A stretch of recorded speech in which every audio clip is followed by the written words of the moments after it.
minute. I'm setting up the stream and advertising a bit.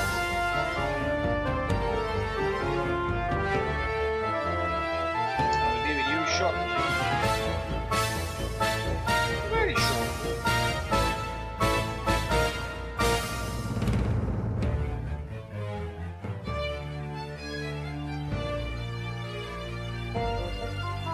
Posting on Facebook.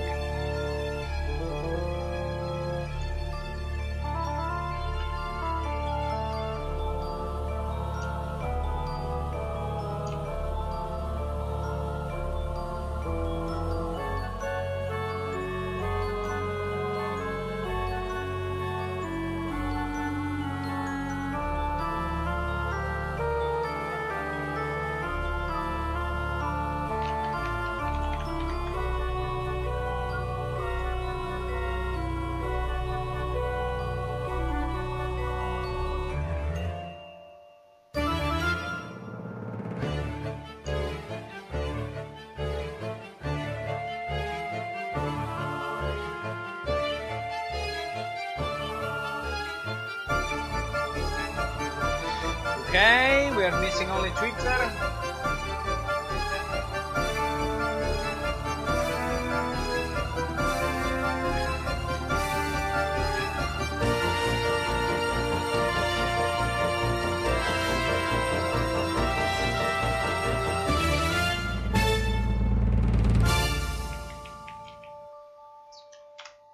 That ending, boys. That ending. Hello everyone. What's up?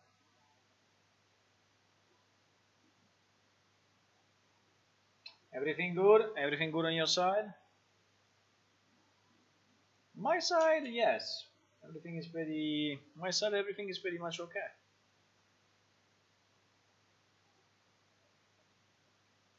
So I did some work. I mean, I'm not streaming since few days, but in reality, I did some work, not much, but I did some work in the evenings. And I would like to show you what I did, so that you get a sense of a bit of progression, right?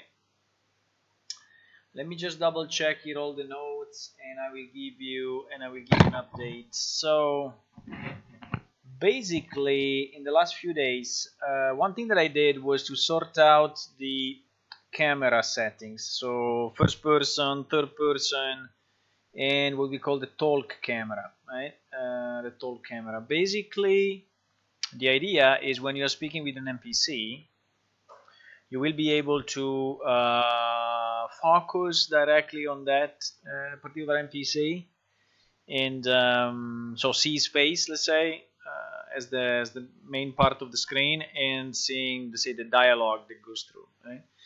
I think that's a nice thing to have. I mean, it's a bit Skyrim-like maybe, but I really like it. I think it's a good approach. We immerse you more into the discussion with the NPC. So this is what I did, and in particular, I will show you a bit of that in a second.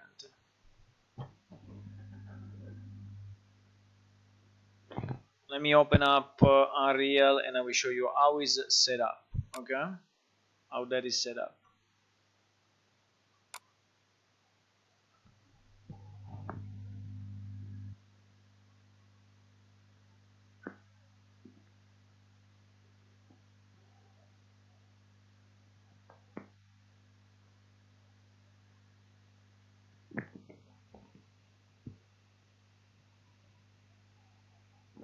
Then the other thing we're working on was the say fixing some of the logic between the different blueprints. So the character blueprint, the main blueprint, and such. I will show you also a bit of that, so that you get a sense of what we did. So we show you first the camera setup. So basically, for the camera, the idea is the following: that as you remember, we have PS character blueprint, which is the father class, for all our characters, right? And in this PS character blueprint, I have set up 3 different cameras. One is dedicated to the camera follow, so the one that you see in third person. Yes, it's the third person camera, it's called here. Then another one is the first person camera, which is let's say just at the level of the face, of the eyes of our character. And another one is the one that I called the talk camera, right? So it's basically facing the character, right? You see like this, like it's facing the character, and is used for interactions, like when you are speaking with the NPC, right? That is the idea. Then the good part is that these 3 cameras are set up in the character blueprint, but actually then we have some other blueprints that are derived from this one. Like for example, we have the Morian character, the Kren character, and for those, when you go into the viewport, you will see that you have the same 3 cameras, which has inherited from the parent blueprint. The good part though is that you can move them, right, as you want.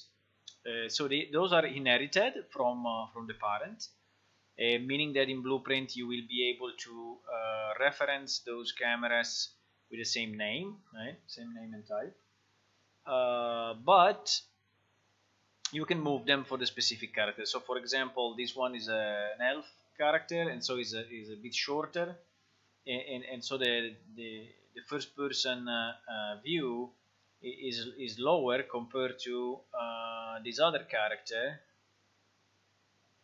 Wait a second, this other character.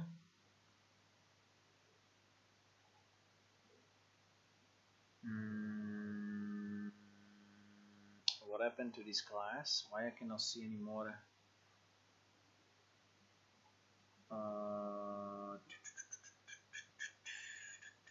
Okay, for some reason it was not. I had to open up the full blueprint editor. Okay, it's fine.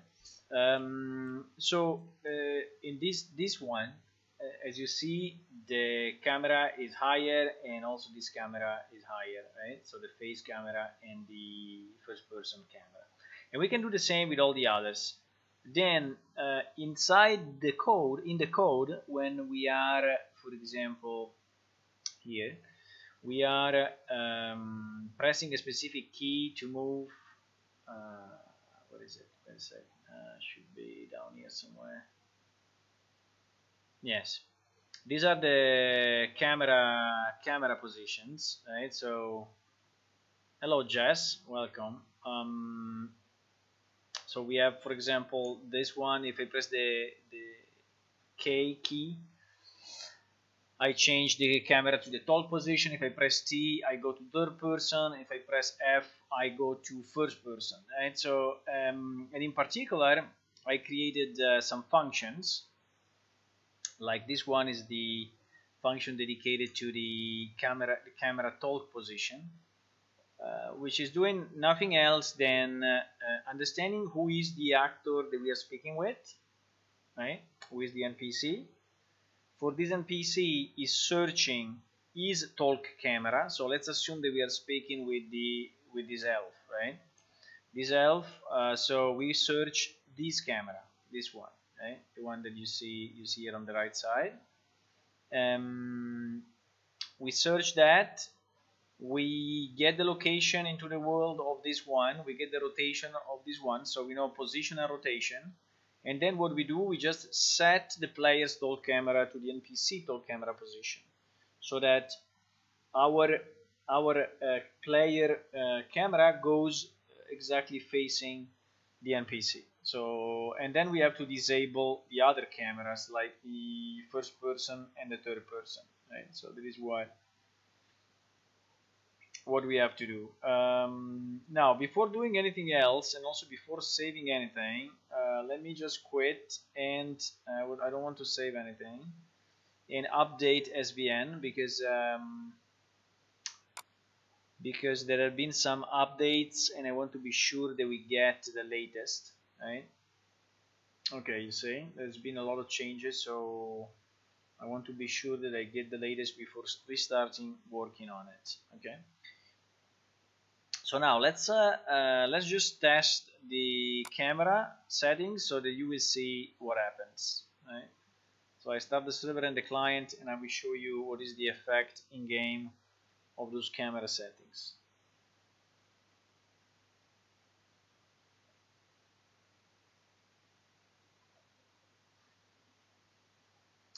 Then I will show you a few other things that I did in the meantime, but I think this was the most part.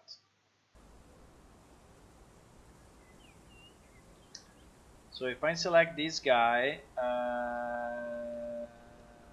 there is still a problem though. I fixed this one. Why this one is still here?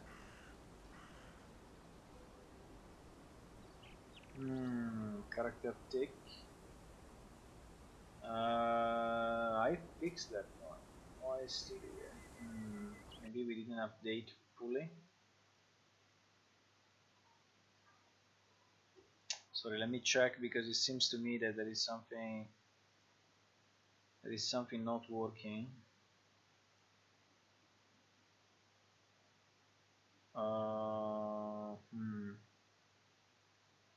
I'm not sure, huh? But I have the feeling something has not been updated properly.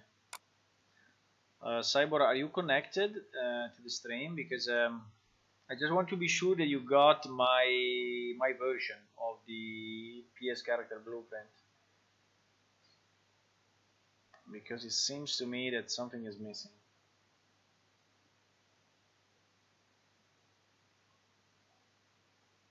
Okay, let's check, because we had a lot of yellow warnings when starting up, specifically dedicated to the draw outline, which is the outline that we draw out around the character when it's selected. And I think that one was inside our PS character blueprint, and in particular was in the draw outline. Let me just search for it. Draw outline. So here, yes, ouch. It seems it's not the latest though. There is a problem here. It seems it's not the latest. PS character blueprint didn't take my changes. Or anyway, my latest changes. Let me just check. Let me just check 1 second with Cyborg and see if he's here first of all.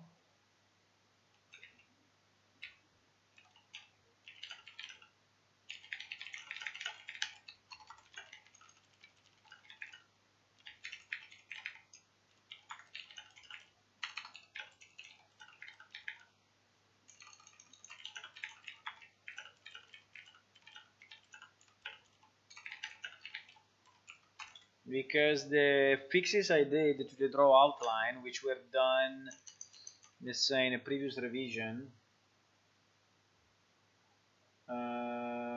so we're done in revision 325 in SVN. Revision 325 in SVN, for some reason, seems they are not there. Seems they are not there. And let me check if the part related to the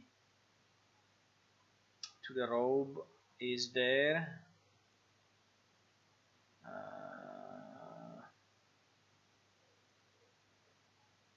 So we should have inside PS character blueprint, we should have, yes, this mouse move and all the plus keyboard, mouse input. Okay, these ones, yes, because I moved all of this. Yes, it is okay. But I think I'm missing all the ones for the robe, right? Let me search robe. Put on robe. No, this one is already new. Okay, this one is already new. which is good. I don't know, it seems to be a mix. There are some parts like this one which is there, and some other parts which don't seems to be there, which is weird. But this one is one of the pieces that I did at the end, so I think is good.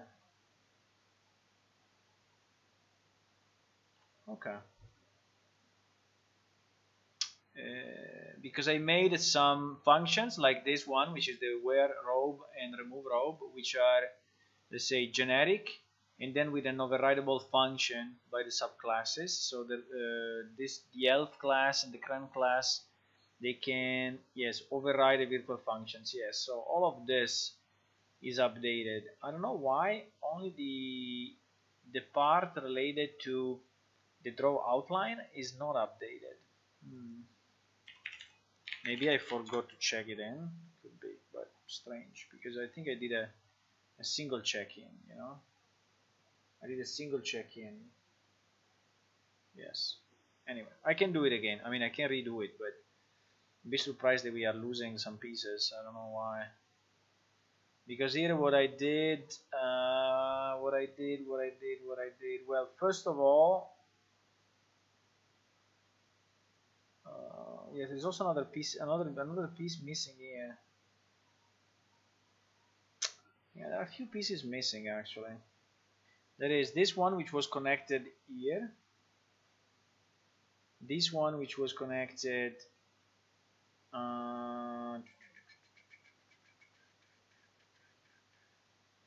Hit actor. This one is object under cursor. Okay.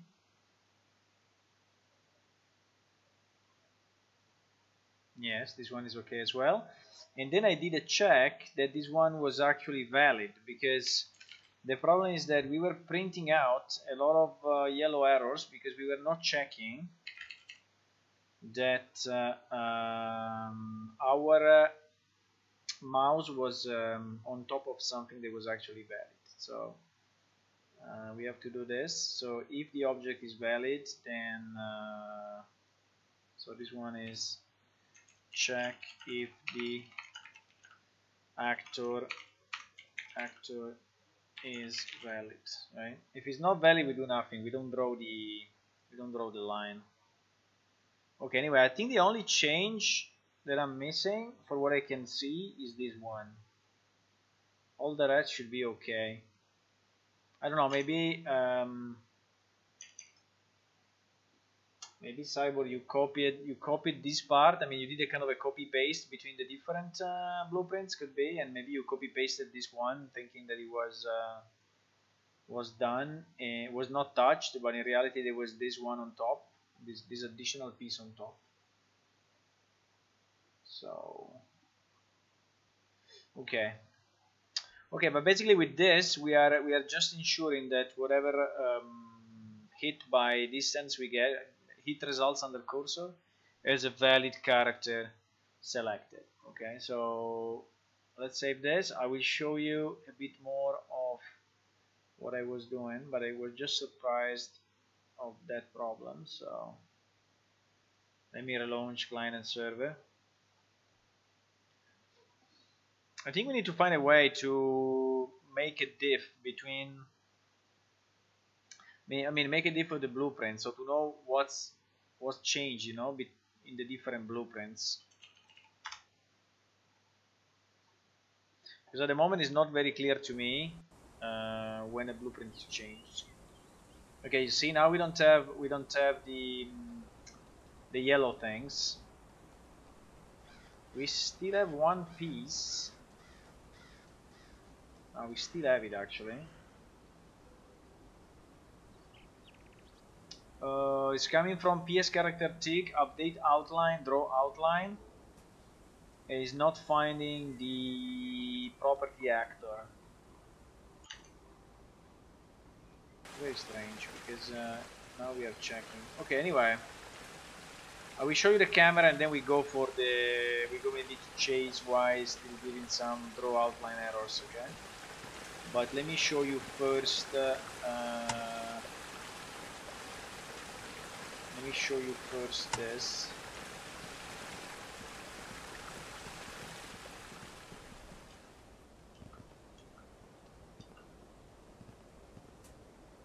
Wow, I was complaining a lot about this draw outline. I don't know why. It looks like it's not loading the right. So I select the character, I right click on the character, and I see the interact UI. Okay. Let me see if I can close it and open it up again. Oh yes, okay, it's good. I can close it and open it up again. Yeah, the only problem is that the UI is following me, it's not following the character. I think that okay. I mean, it's fine, but the idea was that it was following the character, but it's fine. So if I click on the talk here, boom, you see? Automatically the camera, so my camera changes to the face camera of that particular NPC. Unfortunately here the light is not great, so for some reason she's in shadows, you know, so we are not really. But then I have let's say I have my NPC bubbles where I can select. Now the graphics are not yet updated, but I can select for each quest a specific answer, and if I say bye, so if I exit from this, you know, the camera is going back to the normal camera, so I can move again and go around and do whatever I want. I don't know if there are issues with that, but like if I'm let's say staying in front of the character, something like this, and I do talk, you see, I will be in the way, you know. So I mean, it's not that my character is disappearing from view, unfortunately. Maybe we can do that as well, so we can ensure that my character is actually removed from the scene temporarily, so I'm not in the way when speaking with her. And also I would say another thing that we can do is that when I'm in that mode, I cannot really move, right? While now I can move, I can speak to her and then I can move, you see, and the camera is looking around, which makes little sense, right? So maybe we should not do this, but yeah. But anyway, I think the camera view is nice. I like that. Camera view is very nice. And yeah, so what we want to do now, so now we can execute quests, which is very nice. So we can say hi, and she says I'm not interested and whatever, right? So we can interact here. The only problem I see is that if I say hello, why is not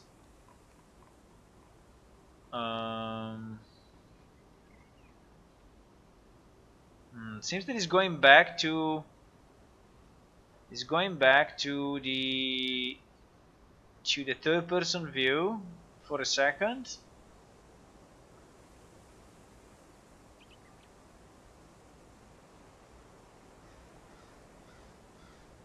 Yeah, it's going back to the third person view and then coming back, so this one we have to change because it's not really nice. I mean, it really looks bad. It should happen only when you say bye or when there is no other yeah, the problem is that how do we know that there is no other phrase coming in, right?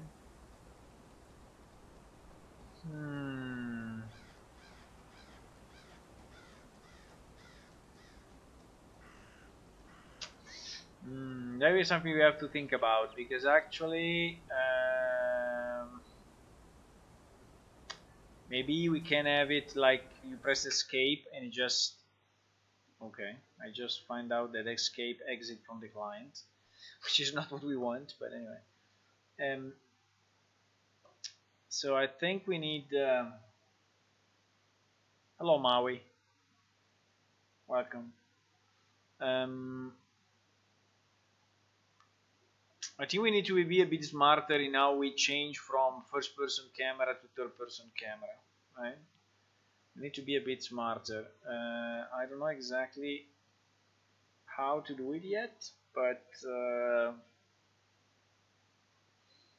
because basically what is happening now I can show you what is happening now, right? What is happening now is the following: is that we are, as usual, let's say client and server, right? So we have server here and we have client here. So we are asking a question. We are asking a question, and as a result, we get back. So we are sending a message, not asking. We are sending a message. So for example, hi, and we are getting back a number of options. No? So menu option 1, menu option 2, etc. So these are the options that we get, which are then creating the options that we can click, right? We can click on. The problem is that when we click hi the first time, we go in first person mode. Okay, so so let's say that it is F.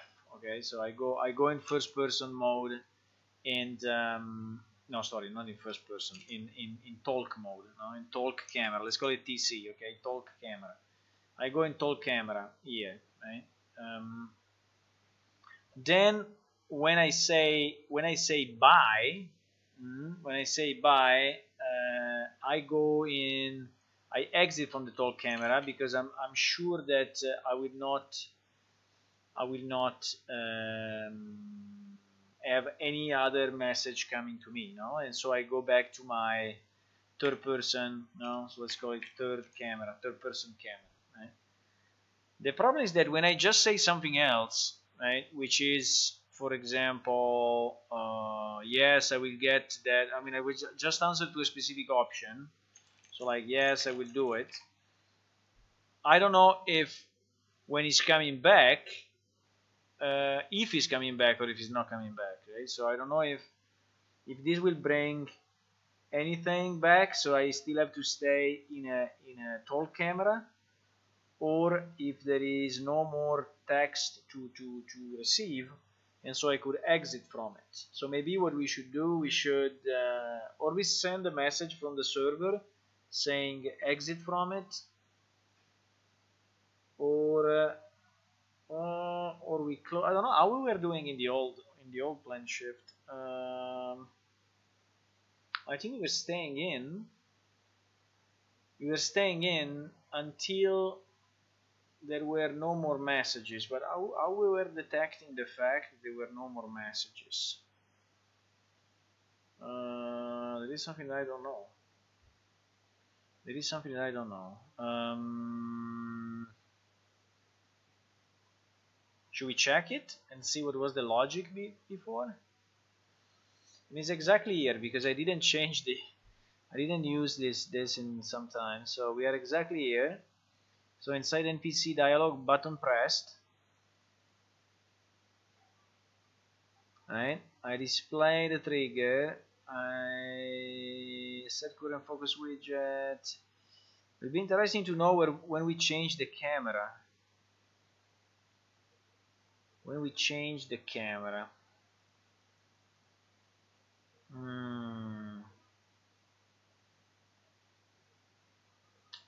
Let me see if I find the camera inside of this. Camera mode. Yes. Setting trace based on the camera. Lock target true. Lock camera mode. I think this lock camera mode is probably what is reset camera positioning. If the current target is being removed, hide this window. In this case, something might have gone wrong with the camera. The character is being teleported, so we need to have it reset correctly. Well, that is if the object have been like removed, or there are a few cases then where we do this reset camera positioning.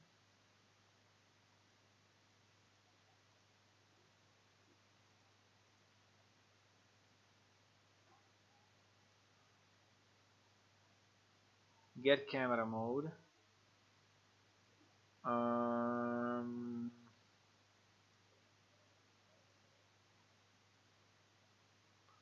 Set the camera to first person mode.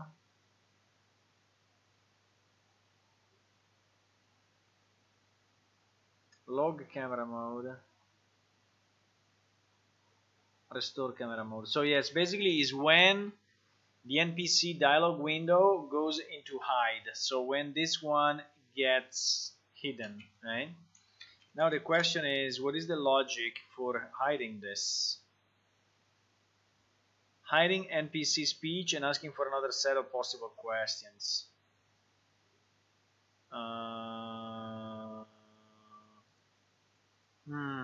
Or it does it so quick, you know, that we don't even realize that the camera is changing.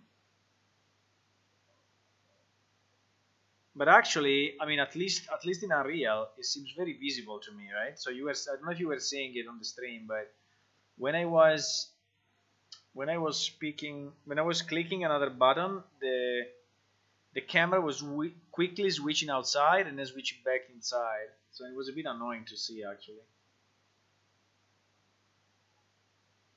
It was a bit annoying to see. Maybe what we can do, instead of closing it, we can keep it always up, right? Always up until the character actually, I mean, the player actually clicks on buy.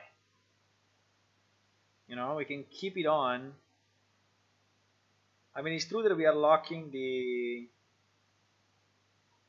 player to that view, but it seems to me the best way. Let me check what the code is doing, but I think that whenever this window is closed, right? Yes, whenever this window is closed, we change back the camera to third person mode, or we give it a delay, you know, like a delay of, I think 1 second will be enough, or 1 second, 2 seconds, and in case we receive a new message, we stop the camera change. That could also be an option, right? So we could have a kind of a timer that we execute this only, let's say, 1 second later. Because I don't know what is the right design. Do you have any ideas? I mean, what is the right design to avoid doing this? Probably the right design is to keep this window open forever until the player actually clicks on buy. I mean, that seems to be kind of the simplest to me. Because right now, as soon as you click on something,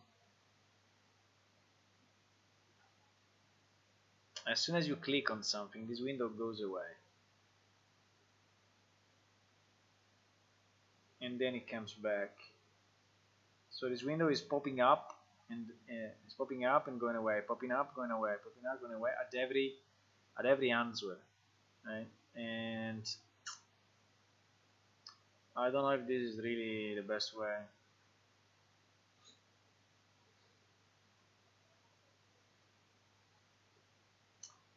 Let me check what we do here. We create a chat bubble widget. Okay. When we do set up bubbles, when we receive, okay, so we create a widget, and what is this? This is the trigger by.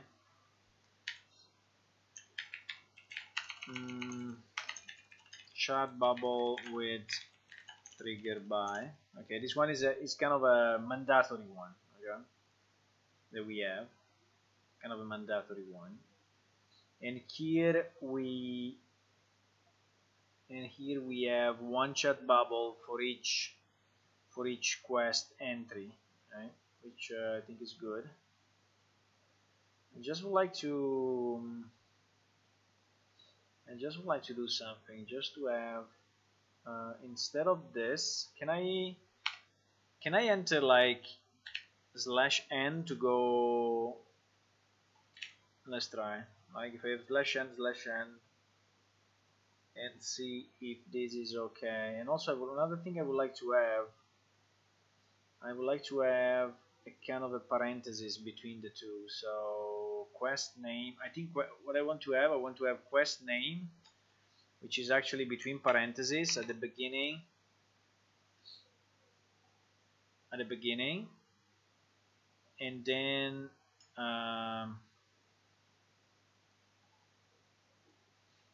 yeah, it's in parentheses at the beginning. There is two lines, two line feeds, and then the name of the quest, right? So this one we could actually remove. I don't know how to do it, but ouch! There is the whole thing, but okay. I think like this is okay.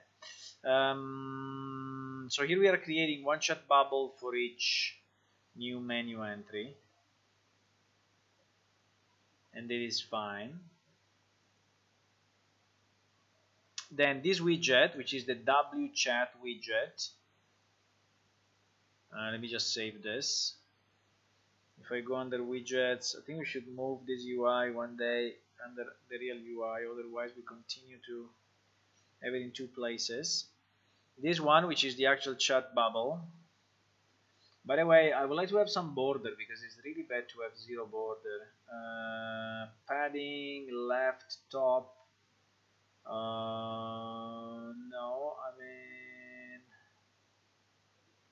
padding, left. No. Actually, there seems to be some padding here, but it's doing nothing.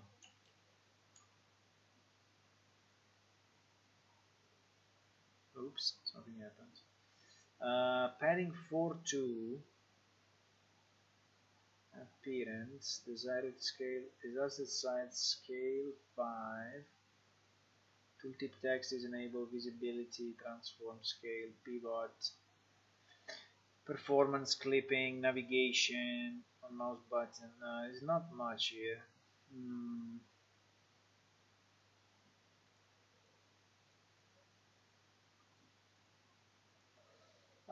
Do we have a button and then a box?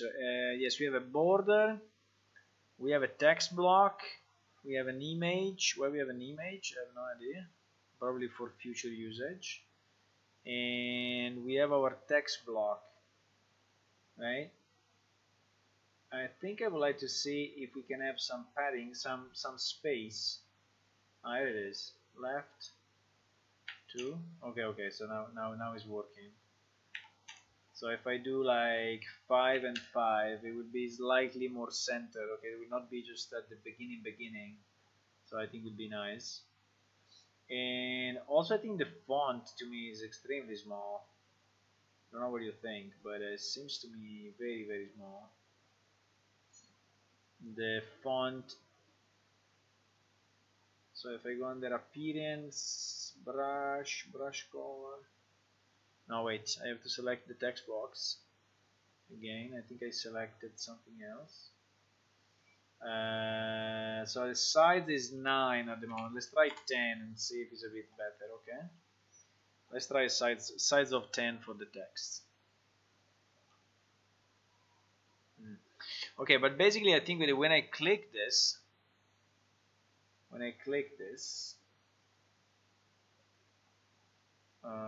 there is some code here that is doing what it's doing. I didn't do it, so I have to read it a bit. So it's getting the player controller and it's casting to PlaneShift player controller. It's getting the chat bubble reference vbox, which is vertical box. It clears all the children's. Is sending an NPC chat message. Yes, it's sending the message of the trigger that is associated to this particular box, which I guess is fine. Right. There is the thing. We are setting the visibility of this bubble to invisible, and we are setting back the camera to the third position. So this is where we set the camera back. And this effect is basically the effect that we see, that we continue to switch between the two cameras continuously. And it's very annoying to see. So I'm thinking, should we delay it a bit? I mean, if we delay it a bit, right? Or can the change of the camera be stopped so that if another message comes in, we stop it? I don't know how to do that though. I have no idea how to do that.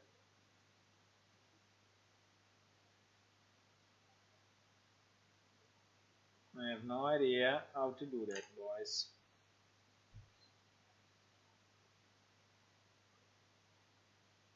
I mean, we can also leave it like this for now, but it was just to improve a bit the interaction. So let's say that we remove it only when we click on buy. Okay, let's try to see how it looks. So we even if some I think it's okay. I think the problem is that we don't, then we should not remove this. We should not remove, we should not even do the set visibility, you know, to false. We should leave it on screen.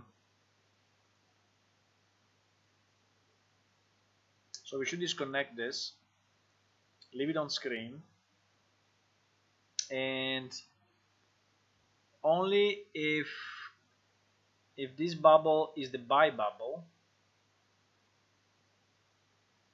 right? Because what happens if it's the buy bubble? Because every bubble is the same, right? Or the buy bubble is different.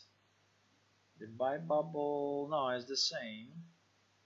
Just as a trigger named buy. Okay, so this is the trigger. So just as a trigger that is hard coded, let's say, which is okay. I mean, we can use buy as a hard coded trigger.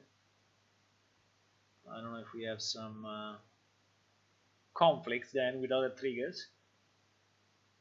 Potentially we have.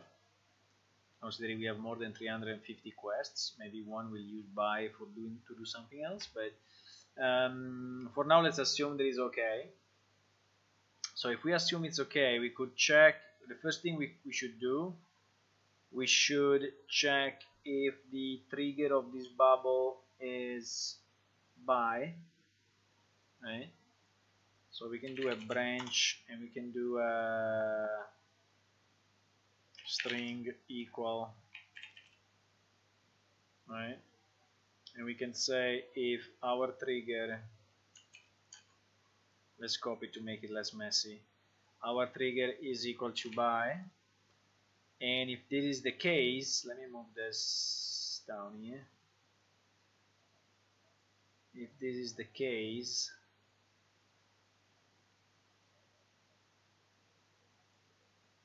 right? If our trigger is equal to buy,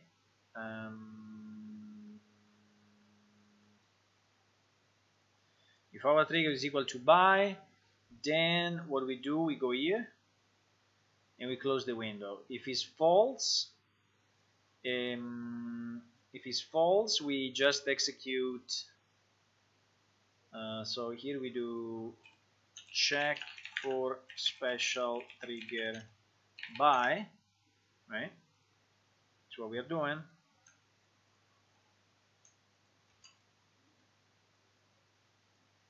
This is what we are doing. Okay, so we check for the special trigger buy. If is false, so if it's false, I would say send to the server the specific trigger, right? So we send to the server the trigger, and that's fine. And if it's not, we which is here, we close the bubble window or the speech window. I don't know how to call it. How is this thing called? NPC chat. The NPC chat bubble window, and restore the camera camera position. Okay. Yeah, I think we can do something like this. So I mean, the player is kind of forced to press buy, but it's like a close window button, right? So I think that maybe the first time he will just wonder what he has to press, but then seeing that there is only the buy thing, we will click on that. We click on that. So yes, let's try to do it like this and see how it looks. I think it should be okay actually. I have the feeling that it's not bad. Did I connect everything? Yes, looks like I connected everything.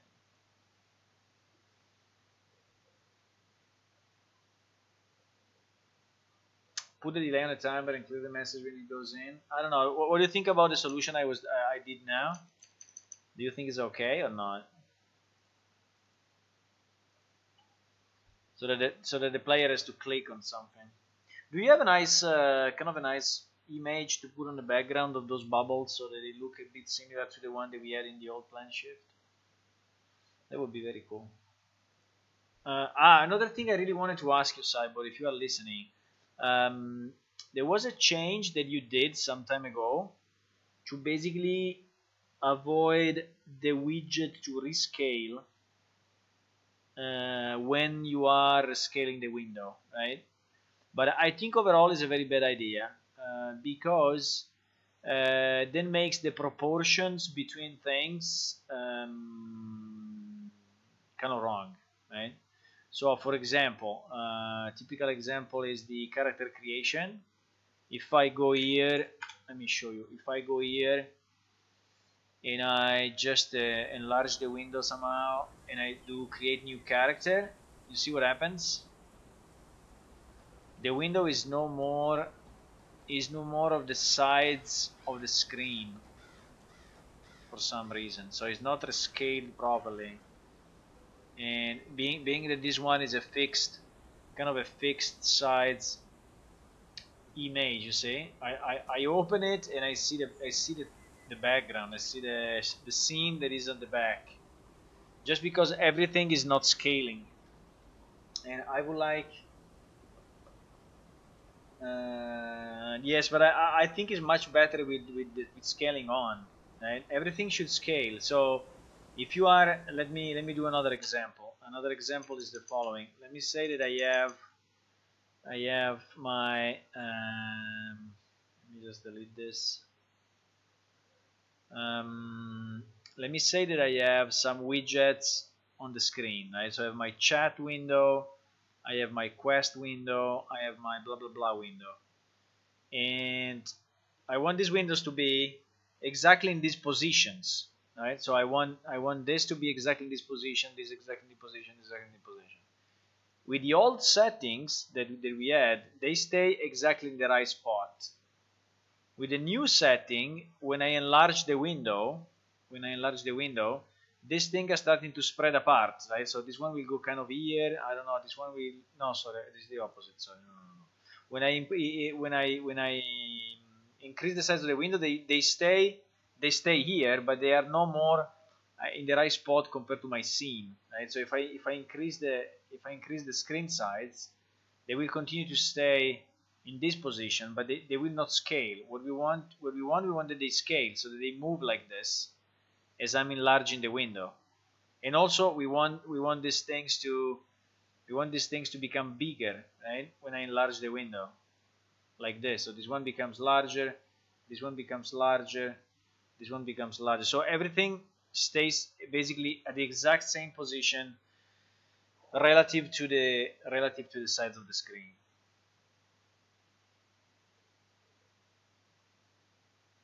Yeah, so yes, I think we really should, because there are a lot of things that are depending on this, and I think that people, mainly in an MMO, are keeping windows in specific places that they like on screen. You know, like this one will be like bottom. I don't know, the chat will be like the bottom. But if they change resolution, if they move the screen, if they resize, all of that goes bad. You know, and it's not nice. So I don't know where is that setting, but we really need to bring it back to where it was before your change. I don't know where is it. If you can tell me, we can fix it. You see also here these buttons. You see the buttons. All the buttons now are small compared to the screen. And if I make the screen bigger, uh, they they they they stay like this. They don't become bigger, right? They don't. So if I make this screen very small, yes. Now the buttons start to be huge. Now the buttons start to be huge compared to the screen that I have, and I don't think it's good. It's good design for us.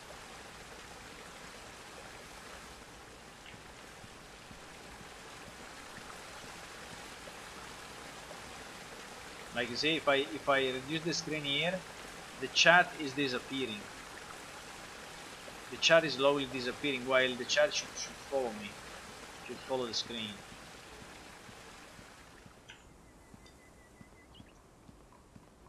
Okay, let's check. Oh, we have a million yellow errors. I don't know why. I fixed those, but it seems not.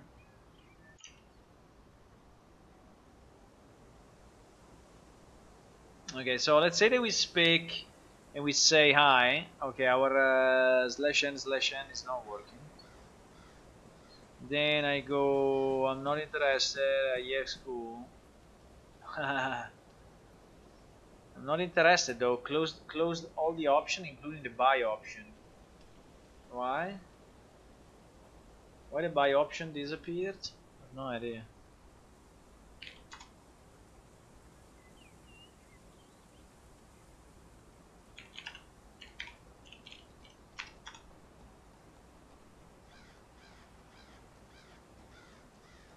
I said you are stupid, and she answered, "You are just faking to get the money. Go away." So the word "stupid" is actually in our database for some reason. In our dummy database, it's not the real database. But no, the problem is that the buy option is not staying on screen for whatever reason.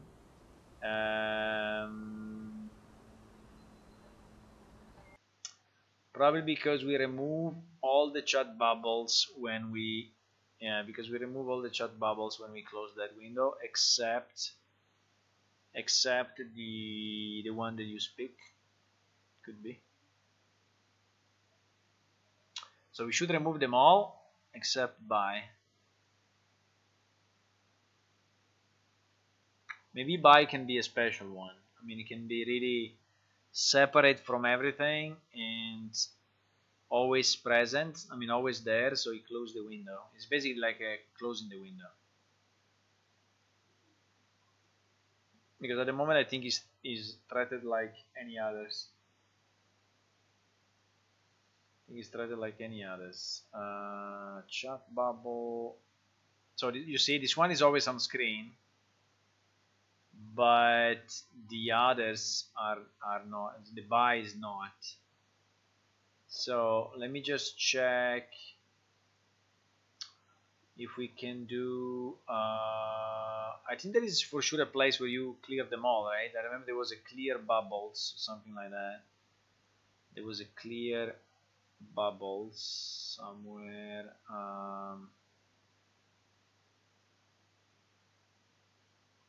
Send a chat message to the NPC.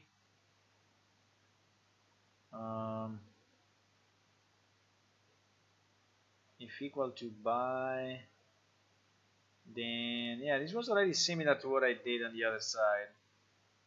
Yes, it's very similar. Sorry, where was the clear all? I think I've seen a clear all now. I cannot find it. Clear children. There it is. On pressed, yes, it does. It clears all the children. We would like to clear all the children except the buy, or maybe we add the buy back. We add it back after the clear children, but we would like to keep the buy on screen. We would like to keep the buy on screen. I don't know what this thing is doing. Clear child. I think we can remove all child widget from the panel widget. Should we flag it somehow? maybe we should flag it instead of continuously checking on the trigger, which I guess is not good, the greatest. I think we should just add a new variable, which is by trigger, right? Which is our special trigger, which is a boolean. Yes, exactly, and by default is false. How do I say that default is false? Default value, please compile the blueprint. Okay, default value is false. Perfect. So when we create our bubbles here, instead of setting a trigger by, well, we can also set the trigger by, because anyway we will use it. I think we will use it because we answer to her with a real by, but we also flag this as so we do set is by trigger. We set it to true, so we know that there is a is by trigger, right? And then what we do when we do all the comparisons and stuff, which is here, instead of saying if it's a special trigger, instead of checking this, I think we just check if this one is set or not,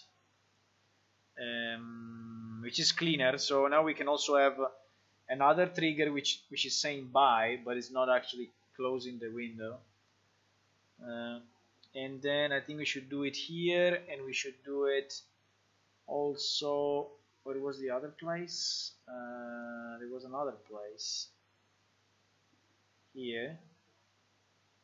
No, well, this one is on the text commit. Okay, so this one is fine. If you type by, I think this one is fine. No, I wanted to do it when we clear all our bubbles. So here, instead of clear children, we will do a kind of a for each, or a loop, for loop, and we check if. So here we do a for each loop, and we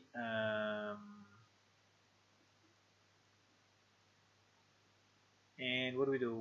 We check each of the children. So I think we need a get children or something. Get children as any children. I need all the children as any children. Okay, as any children is fine, but get children count, get number of children. How do I get child? Let me check child, maybe. Get child at. Why can't I just get an array of the children? Add child, clear children, get child at, get child index, get children count.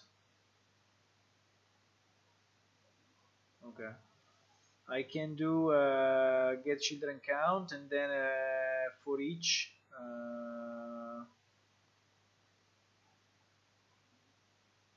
but I cannot do this. How do I?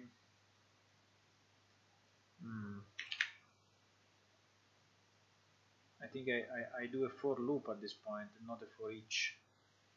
I do a for loop, yes. I do a for loop, first index, okay, I get last index, first index is this, first index is 0, I guess, and last index is this one, and I just loop, and I do get child at, and my panel is this panel, and I just check if this child well, I have to cast it. I have to cast it to my bubble thingy, my W chat bubble. Yes, I have to cast it to this, otherwise it will never work. And then for each one, I check if is a buy trigger or not. Is buy trigger of this bubble though. Huh? No, get is buy trigger. Right, perfect. This visual scripting is so cool anyway. It's really fun to program this way. If it's a buy trigger on my chat bubble, I mean if this is true, right? If this is true, then we will not remove it. If it's false, then we want to remove it. So we want to remove this guy. So how do I remove a children? Remove child.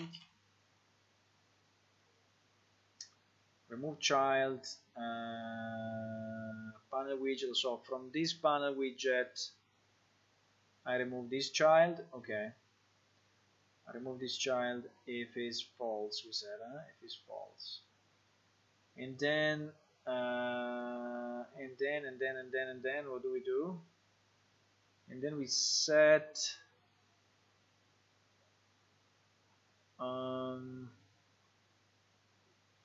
And then we send an implicit chat message, and then we send the message. Now at this one we should do it when we are completed, right? When we are completed. Yes, when we are completed, so we remove the child, and then when we are completed, we branch on this, we remove the child, and when we are completed, we send the message. This one is not needed anymore. Okay, makes sense. Hello Sway, welcome. At the beginning of the stream I explained a bit of what we did, so you may be interested then in checking at the beginning of the stream in the replay maybe. But I explained a bit of what we achieved in the last few days. I didn't have much time, but I tried to do some bits in the evenings, and so we went forward a bit. Also Cyborg did a lot of stuff. Cyborg did a lot of UI stuff, which is helping a lot, really a lot, to speed up. And yes. Okay. So let's review it quickly. Whenever we are pressing a button in the bubbles, we are checking if this is a buy trigger. If it's a buy trigger, then we just set the visibility to collapsed, and we close the window, right? And we close the window. And we change also the camera back to the third person. If it's not the buy trigger, oh fuck! I already did the check here. Why I did it again here? No, yes, because it's the one that he presses is different than the one that we remove. Yes, okay, it's fine. So we go here inside the player controller. We get our player. We get this. We get our bubbles. We check how many children he has for each of the children. I'm just not sure if I have to do last index -1 actually, but because I don't know if this is starting from 0 or is starting from 1. I don't know. And then anyway, we get the child. We check if the child is a buy trigger. If it's a buy trigger, we don't remove it because we want to keep it there. And then nothing else. And then when we are completed, we send it to. Yeah, I think it's fine. Let's see what it does. You ready to test it? Let's test it out.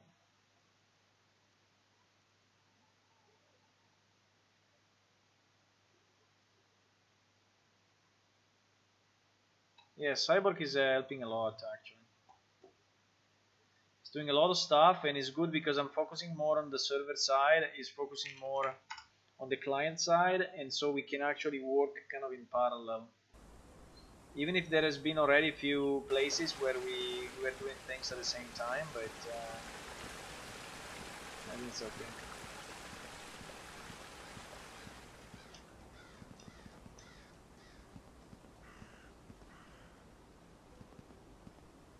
Am I hearing some steps when I walk? I'm hearing some steps when I walk.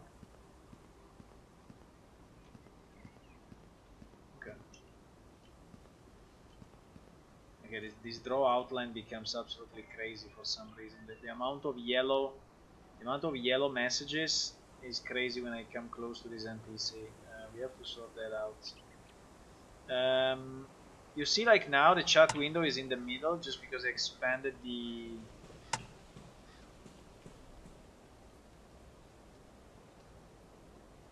What the hell? I heard someone walking. Okay. I'm going crazy. So let's say that I press buy immediately. Okay, buy works as expected. Let's say that why now there are all these things. Okay. We didn't clear anything. I mean, we are. I think our check is not working because we are adding the quest multiple times. We have 2 buy now. We have 3 buy now. Oh my god. So maybe when we close, we also have to remove the buy. Or when we close, we have to remove them all. Yes, maybe when we close, we have to remove them all. Huh? Because now we have.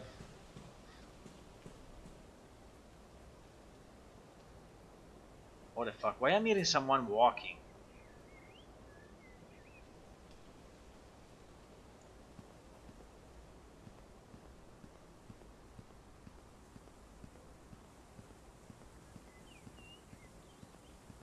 It's like I'm hearing someone walking here. Okay.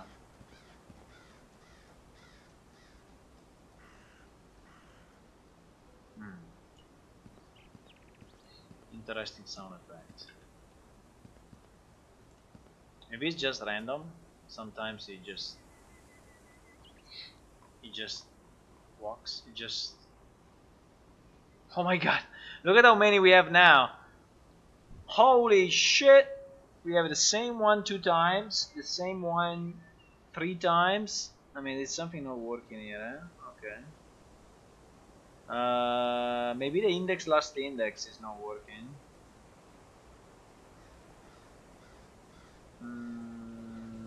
Do I get an error? Bad value in particle system, get objects, no. Selecting camera, no.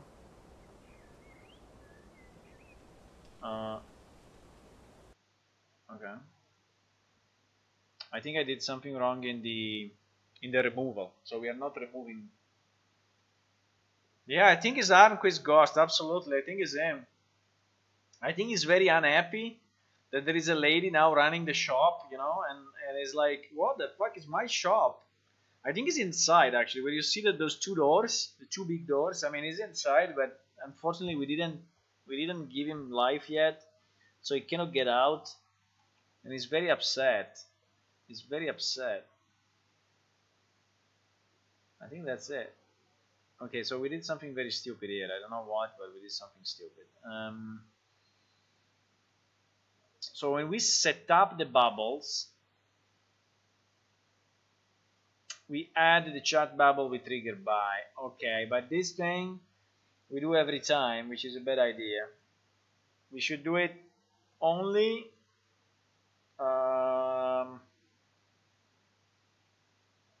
yeah, because I understand the logic, no? So we fill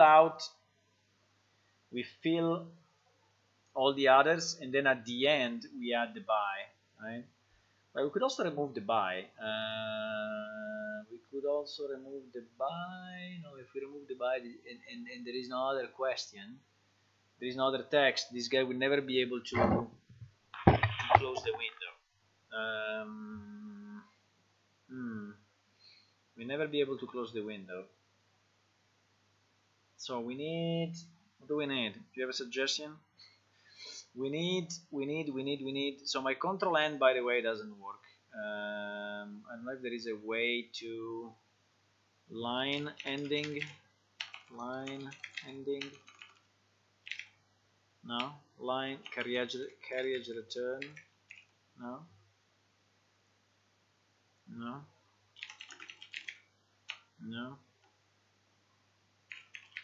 return, no, return string, I don't know. I will let you go down 2 lines.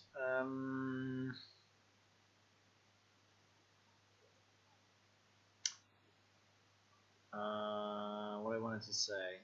I wanted to say that, okay, so we want to populate, this is the population, right? If we populate it with all the bubbles, and then we add a last one which is by.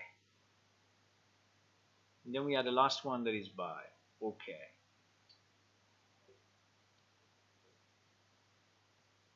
Yeah, what we have to do is that when we click by specifically, we have to remove the bubble by. The bubble by. Do you like bubble by? So when we, if it's a by trigger, in this case we have to clear them all. So the clear all in this case is good. In this case is good. Target VBox. I don't know what is this VBox, but sounds good. Get VBox, and here we should do the same thing that we were doing before, which was clear all. Clear children, right? So if we press by, we are really removing all the children, which is okay. So we will not. So yes, we will not duplicate anymore. And change the camera to third person. Okay, if you are pressing by, so we remove everything from the list. If you are not pressing by, we have to remove everything except the by trigger. And now I don't know if this for loop is actually working, but we will figure out in a second. I don't know if it's last index, first index, middle index. Now middle index sounds a bit bad.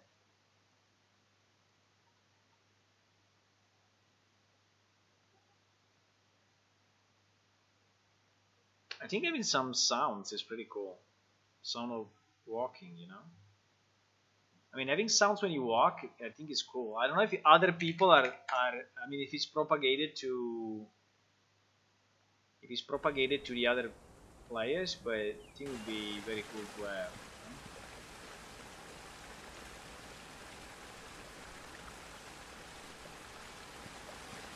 Also makes walking way more, I mean, you feel it more, you know.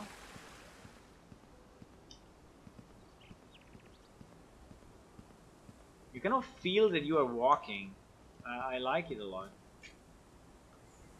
Okay, so let me speak with this lady. Oh, you have 3 quests. Let's say bye. And then I want to speak with you again. Ah, you have again 3, eh? I say bye and I want to speak again. Okay, it works. At least this party works. Now, let's see if I say one of those, like this one. Crap. When he comes back, he adds again the buy trigger.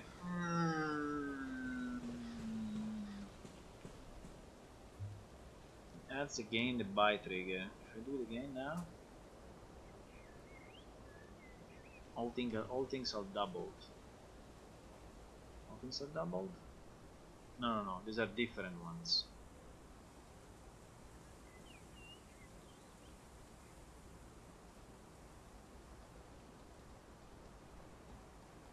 But I have the feeling it's really not working as expected. Is he not working as expected, unfortunately? I mean, like, why here I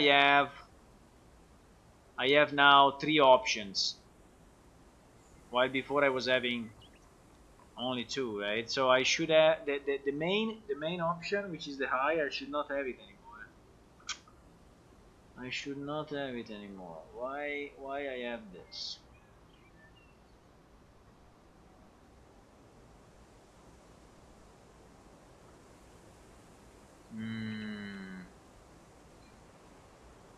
It's not working as expected, boys.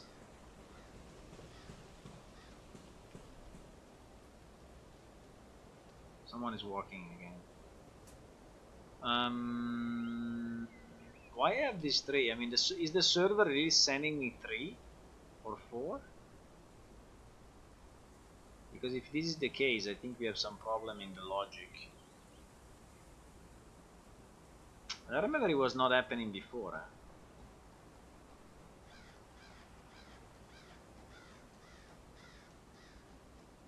But considering that when I press buy, I clear them all, this means that really we are getting 4 options here. Which is very annoying.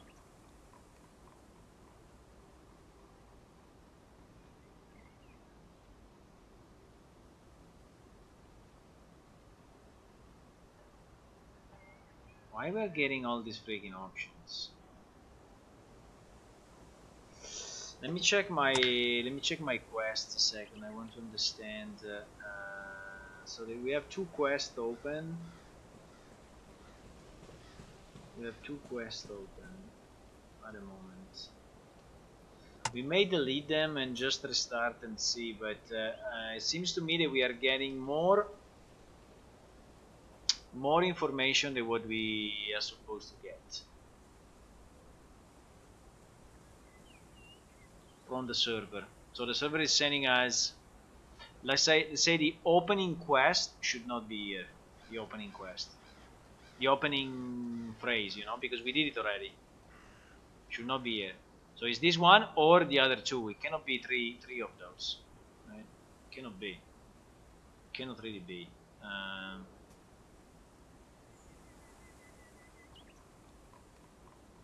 But at this point, I don't know if it's our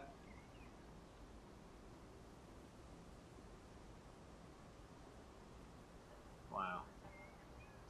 I think we need to add some printout and see exactly what is going on.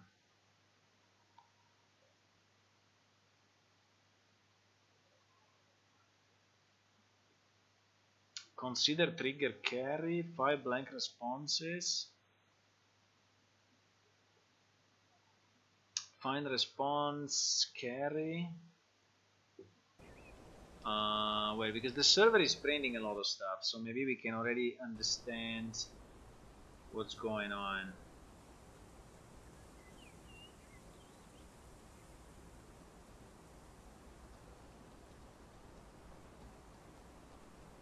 When I'm saying buy, are we sending the buy message? Because I don't see. Wait a second. Where is my chat? No, we're not sending the buy message. That's the problem. We are not closing the conversation. You say she's not saying anymore later or something like that. You know, she's not saying anymore bye bye later, see you, whatever. So we introduced a mistake. We introduced the problem right now. We introduced the problem because we are not sending back. Maybe we don't populate the trigger properly. I don't know. We should. Maybe when we are recreating the window, we are not populating the trigger properly. Maybe.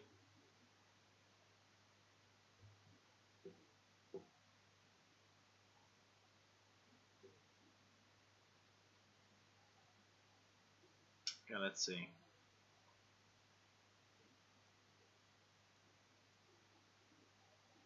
Let's see. Inside our bubbles, when we add, no, this one is when we send to, okay, let me check in case is a buy trigger. We don't send the message. That's the problem. We don't send it. We have to send the message anyway, also if it's a buy trigger, right? So this one we need to send it anyway. We need to send it and just close, yeah, and close the window. I don't know if you want to change the camera first, or I think it's about the same. I mean, logically, I think we do this and then we do this, right? So we send the chat message. This chat message is our trigger, which is actually, I mean, we know it is actually buy, or we can just get the trigger. I mean, we can just get the trigger to be clean. I mean, to avoid hard coding of any kind, you can just get our trigger, but our trigger is actually buy. So our trigger is that. So we are okay. So we are sending buy, and the conversation is actually closed, right? Conversation is actually closed.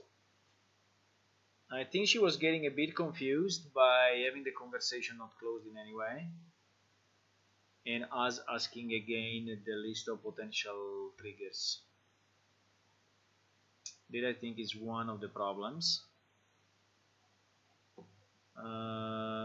It doesn't like it because this is not a plane shift controller. Okay, I have my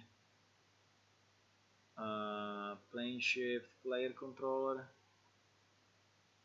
I have it here. Can I use it? No, I have to copy it.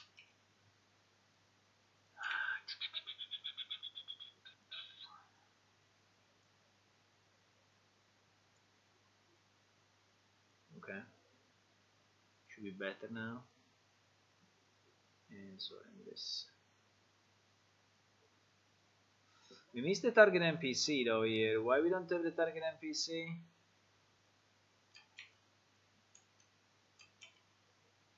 We need the target NPC. It's becoming a bit messy, eh? Let me try to spread it out a bit and see if we can improve it. See if we can improve the readability of this. Maybe this one I can just put here, okay? Warning. Plane shift player controller does not inherit from character.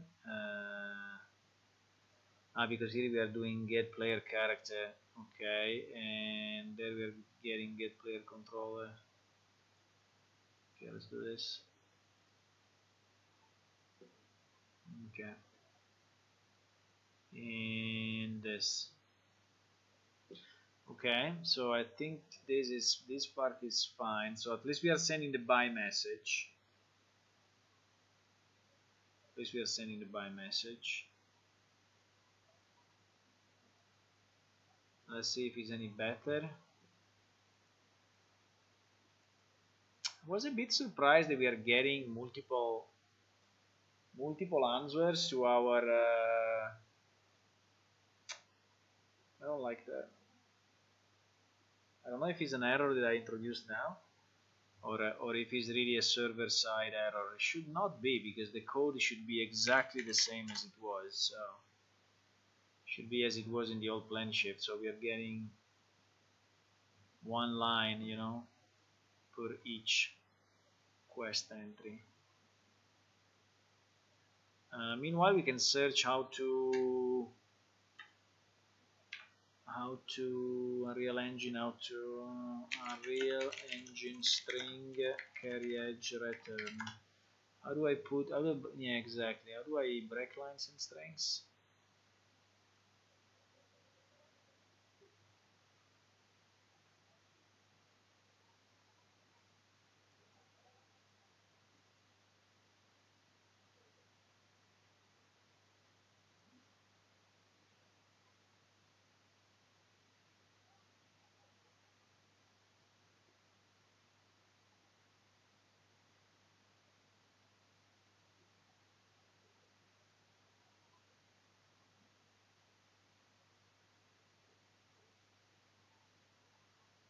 It's doing shift enter. Shift enter. You can try later. Okay, we are spending a bit of time on this. I hope it was easier, but seems it's not.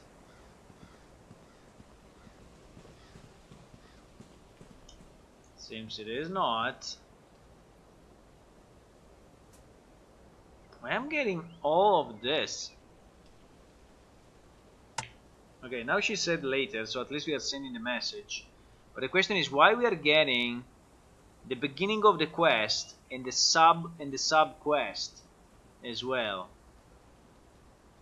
Why we are getting this? I mean, it's not correct. I mean, we should not get it. There is the carry quest. What is this one? This one is the one that starts with a low, I think. No, it's the one that starts with high. It's the one that starts with high. So let me check this script, okay? I mean, it should not send the other options here because they are connected to the previous one. So it's sending a menu high, okay? And so we have it here. Make Enki Alina quest high. And then it's sending cool, yeah, I'm totally broke.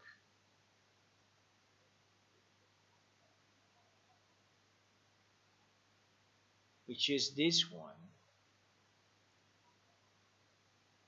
And I'm not interested in your chore, man. So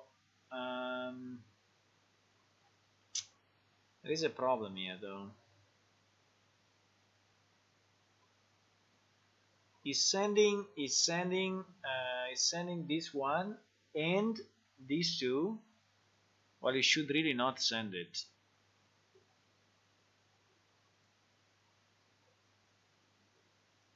I'm very surprised because the code server side of this piece should be exactly like it was. I'm very surprised.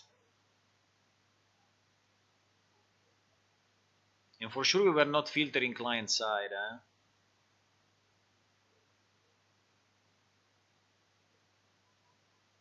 Mail Enki Trust and Transport. Let me check the other quest. Mail Enki Trusted Transport. I think is this one. It is the one where we don't have the menu thing. So, which by the way, I think we should remove temporarily because otherwise we are just getting confused by this. But because it doesn't have a menu in the other phrase. But I guess if I add a menu here as well, I think it will show. I think it will show.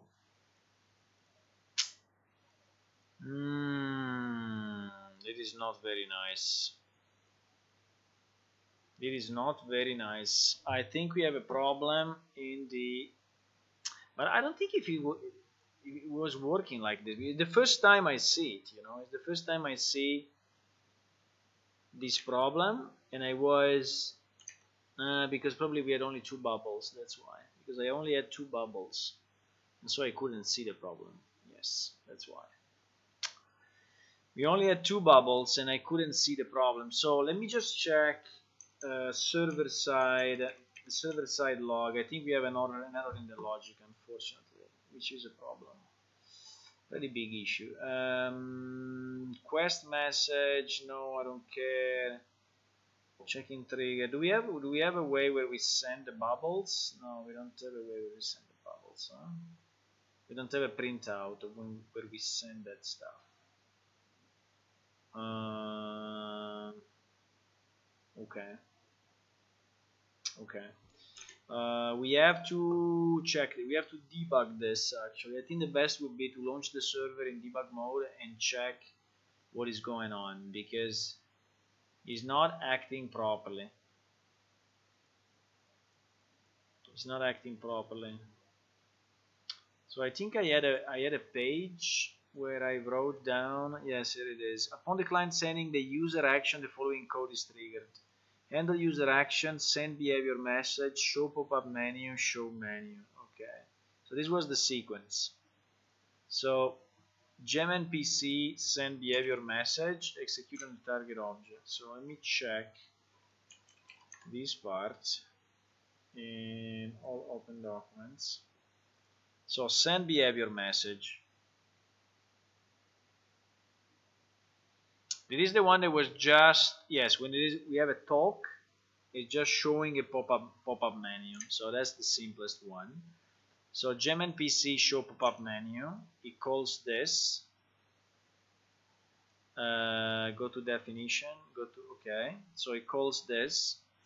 Then here he searches for the quest assigned. Yeah, one thing we can do, we can delete all our quests and see if for any reason we messed up you know, the quest information, character quest. We have actually one active and one completed, so seems okay in terms of data. But here, marriage corresponding active quest first. If the quest is completed or the last response was not from this NPC, then skip. Okay. If quest last response from NPC different than PID, int last response quest last response within a quest step. I think this is our check.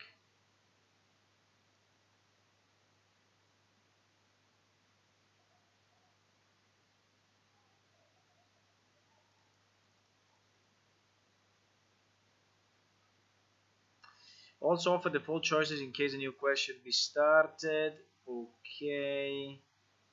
I think we should debug this piece and see exactly what it's sending.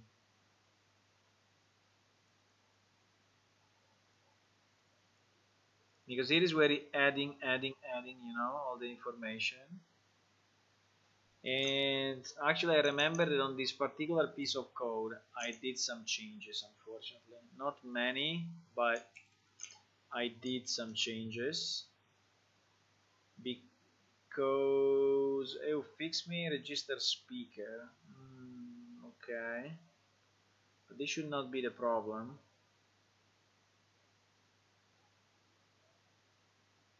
This is the piece of code in Unreal. Right? This is the piece of code in Unreal. I think what we should do, we should check what happens server side when we do this. I think is the easiest. Let me close everything. Launch the server in debug mode and ensure that we are understanding what happens here server side, because we have a bug. For sure we have a bug. We have a bug, boys. We have a bug. What do we do now? Bug spray? Maybe.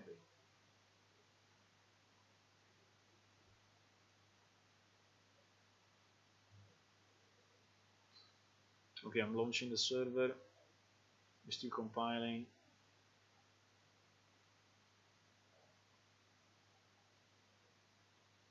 Is it starting or still thinking about it?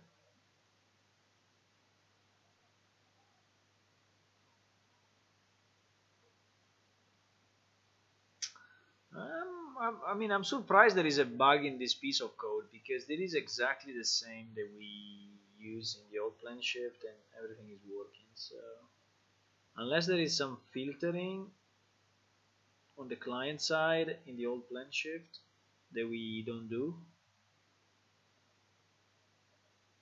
but actually the server side is identical. Should be identical. This piece of code should be identical to the old one.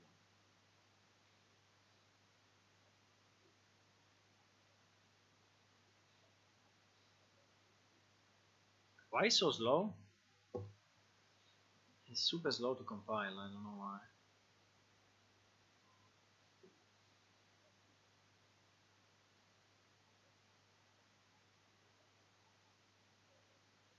If you want to keep the stream interactive, it would be good for me. Huh? If you want to ask any question or say anything, would be good.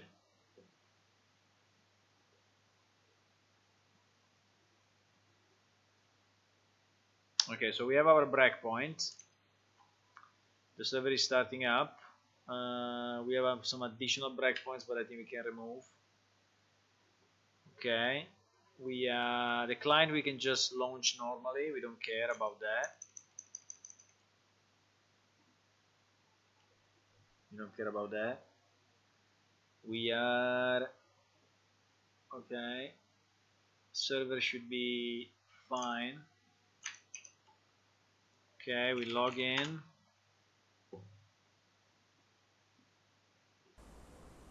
We select our character. We go there as we are used to. How many times we did this piece of road? I mean, maybe we should move the NPC so we do another, you know. we walk somewhere else. Okay, so we arrive here, we do this, and yes, and we break here. So talking, we don't care about the client will just time out, it's fine. So we do talk interaction, get target object, okay, set target object, and then we do a show pop-up menu, which is exactly where I place my my trigger. So let's see what it does. Okay, so it's searching for the quest assigned. Quest, can I see the variable quests, or why I cannot what is going on? I'm in debug mode, right? So why I cannot see these variables? No idea. Quest of 1 of 0, last response ID from NPC different than PID, quest menu status C, seems is not, last response, quest I of last response is 10.00017. Let me just check in the database just to understand which one we are looking at the moment. Last response, okay, so is reading the actual database where I have my response 10.00017. Right, this was my last response to the NPC. I don't know if this one is messed up maybe, but what is this 10.17 corresponding to? That I have no idea.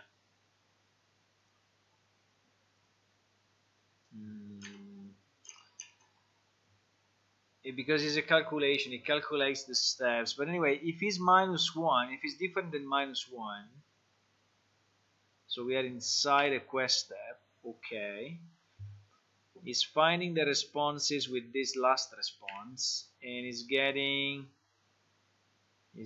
something back.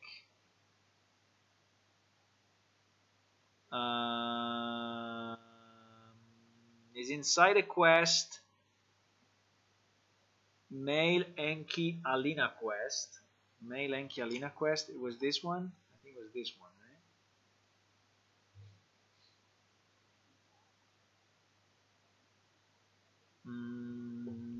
Let me just double check to be sure. It is quest ID number 10. Okay. Quest number 10 is mail Enki Alina quest. Yes. Find the Smith and ask him. Okay. Okay. Yes. It's exactly this one. So we are in the right quest, the one that we want to. Now our response here is. I don't see actually any response here, but. I see 2 triggers, menu, triggers number 2. Okay, so yes, these are the 2 options because we started it already. So we said hi already, so the quest is already started. So it's actually it should propose to us these 2 options.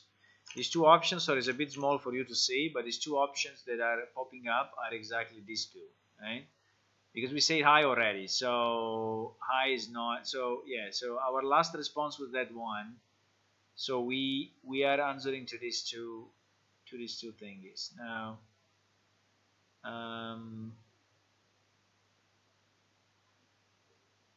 I just don't know why. Okay, let's go on. So is adding to our menu, which at the moment is 0 triggers, is adding to our menu those 2 responses, which makes a lot of sense. Okay, makes a lot of sense. So you just added those 2. Then is printing this? No, it's not. Then on the server it didn't print out that thing, right?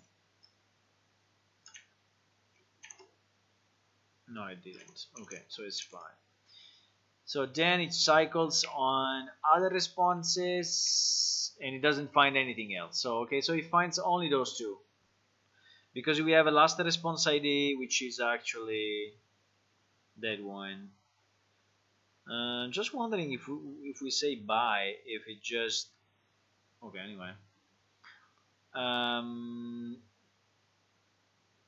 okay. So here there may be our problem, right? Because here it says also offer default choices in case a new quest should be started. So it's basically trying to add as well this high, but we don't want it because we want those two or the I. We don't want all of them, right? So why is doing this? So it's doing find menu by name. Okay. He finds actually 4 triggers into this. So it's finding the high, the low, here is a gold door, and is there a unit. So it's finding our 4 triggers, and I mean it cannot add these 4 triggers, boys. Is he really trying to add all 4? Let me go into this. So 4 add to triggers num. No, but it is not good. It's impossible that it was working this way.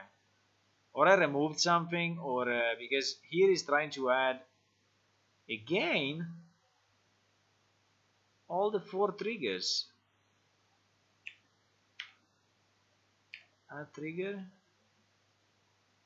No, boys, it's not the way it should work. Nah. Is okay, so he's adding a bunch of stuff, but it is I'm surprised it works this way.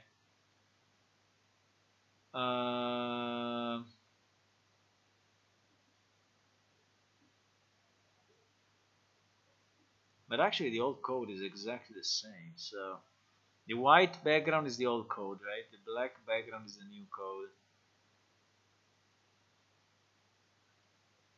Merge the current spot in active quest first. But so get assigned quests. It's getting the quest. Or we messed up something in the database with a different test we did, which is also possible, but I'm very surprised that we have the possibility to get multiple responses. Last response, if last response different than -1.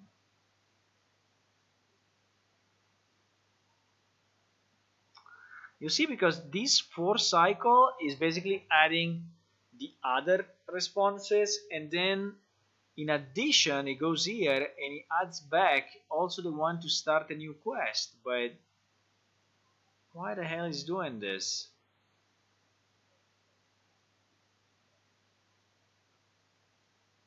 Why the hell is doing this twice? I don't know, but it's in the old code. The old code works okay. So let me just delete that entry from the database, okay? Maybe we find out something, because at the moment I'm surprised, you know, that is not working. It should be. So let's go to character quest and let's just remove the line where the quest is started, okay? This one, and let's apply. So we don't have this quest started anymore at the moment, right? We don't have it. So the situation is clean. The situation is clean in the database. We have one quest completed and the other one is not started at all.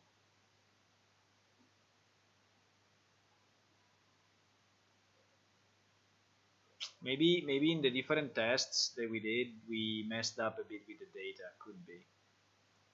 I hope it's that, because otherwise it seems that we have a very big flaw in the logic of the quest system, or there is something different between the old and the new clients. I don't know why. I'm very surprised. If we check our quest now, we only have one. We only have the making scroll done, which by the way is a prerequisite to this other quest. So I think it's fine. So here we speak. and we get high and a low. So okay, so at this point is correct, right? So we can start 2 quests and we only see the beginning of the quest. So we click on this one and we get the 2 below. We still get a double buy. Why we get this double buy? Okay, anyway, that is the easiest part. Then we get the 2, yes, the 2 that are correct. Let's say that I exit now. Let's say that I exit now. I want to see what is in the database now. Nothing. Okay. Well, then maybe it was a bad data that we got. It could be because you see there is absolutely nothing. So the next time I open up, I guess, yes, I will have only those 2. Okay, this way is kind of working to me. Okay, so if we say hi, and then we say cool, yeah, I'm totally broke.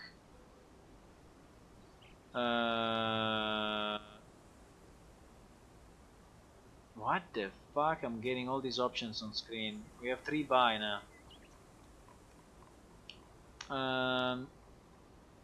And then we say, okay, we have to fix the display, but we said yes, right? We said cool, yeah, I'm totally broke. So she would say this,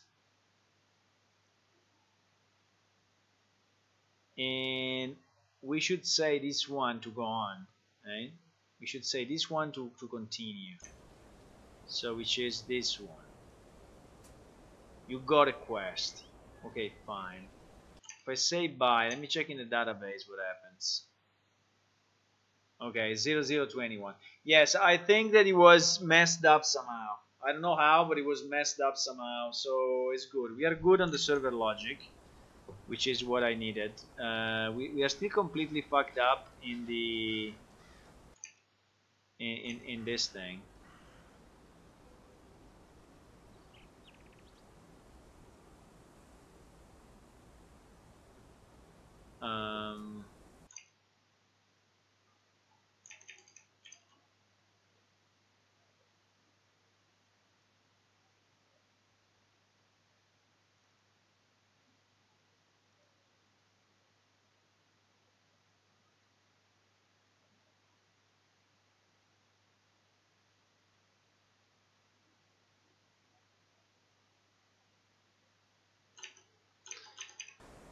So if I say, wait a second.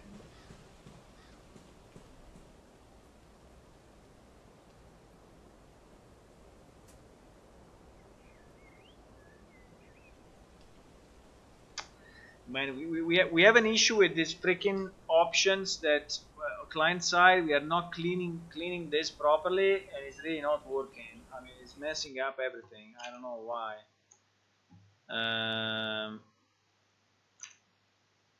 It's messing up everything. I think it's the changes I did. The changes I did to the editor. Hello, who joined? Welcome.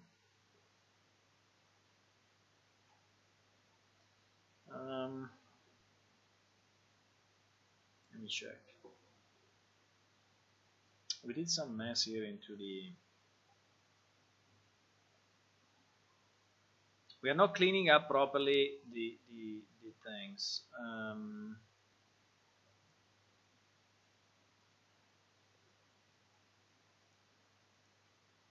Our buy is added multiple times for some reason because we are not clearing it out. We are not clearing it out for some reason, and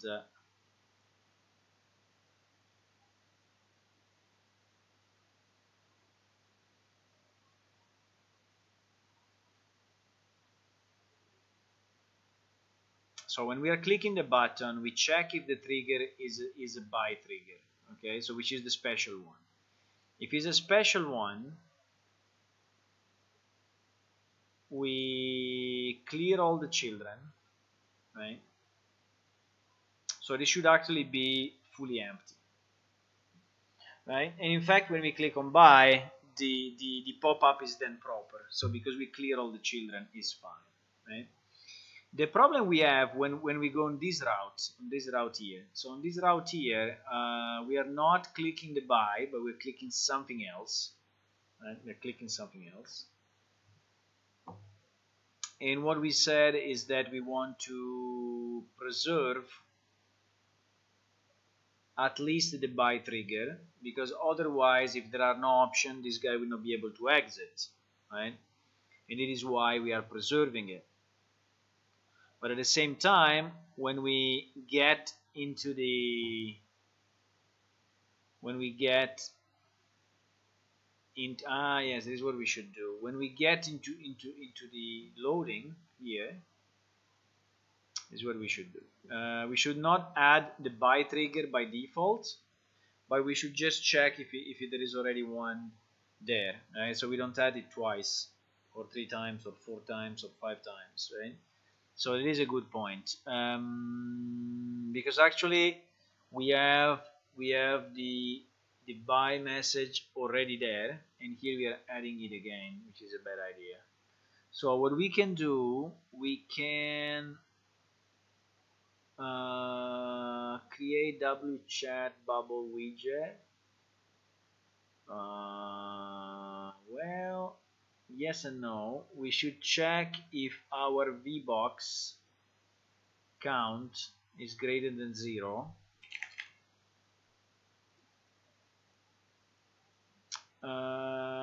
So let me do something like that. Let me move this a bit.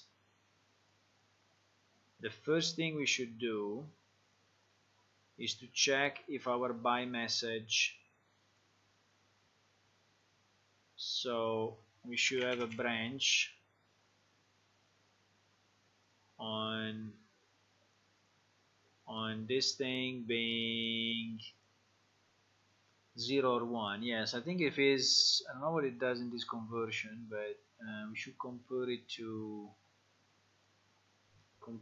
so equals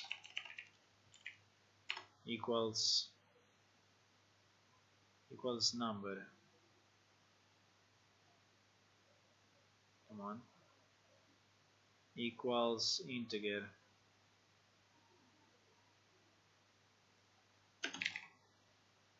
Okay. So we should equal this one to 0, right?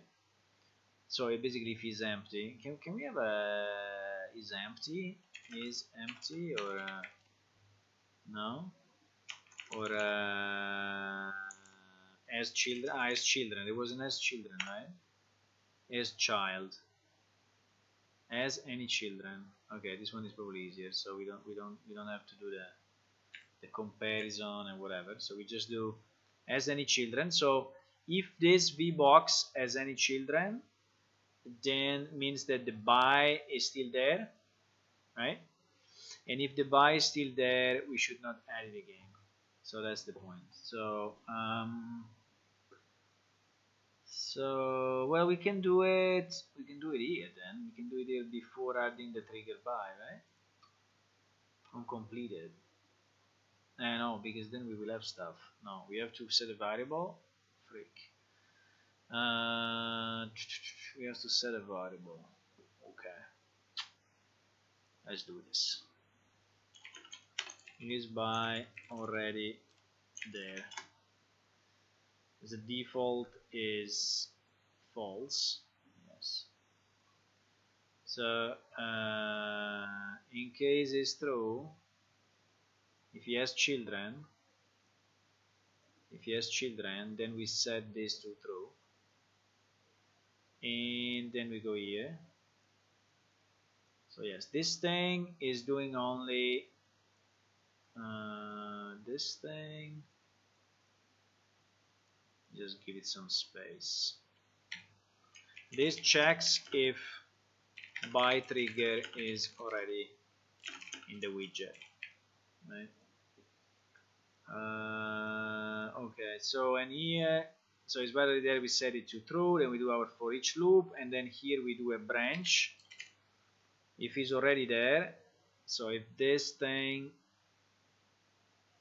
come on, If this thing is true, we do nothing. If it's false, we go here. Okay.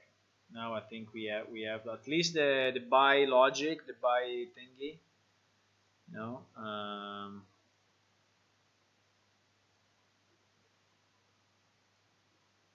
So at least we don't get multiple by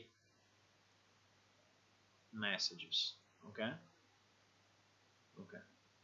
So at least we don't get multiple by messages.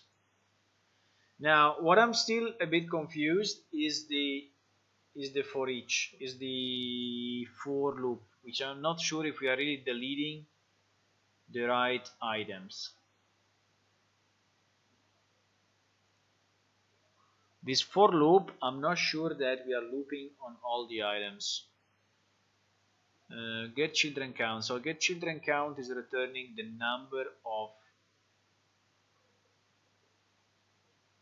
number of elements, right? And here we go first index. What is this first index? I mean, is empty at the moment. So how this for loop works? Do you know how it works, boys? Boys?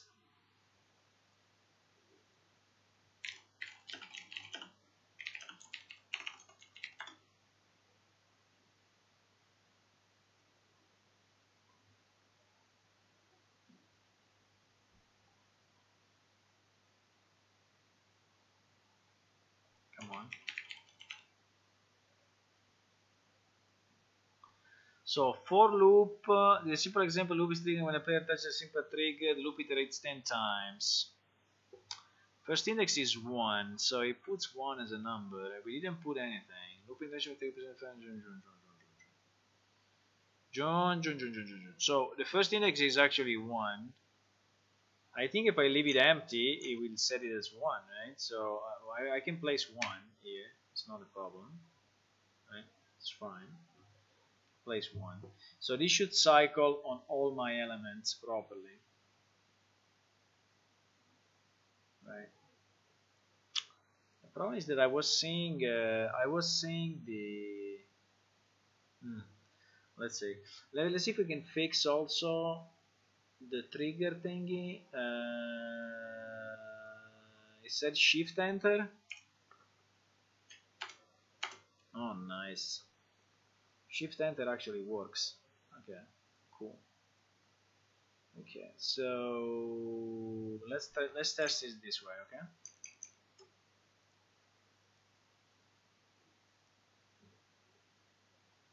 It took more time than expected to do this piece, but unfortunately, sometimes you really spend a lot of time on simple stuff.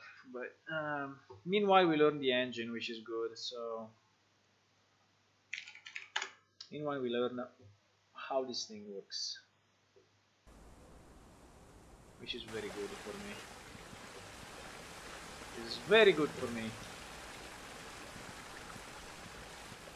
because I really enjoy working with this engine at the moment, so it's fun.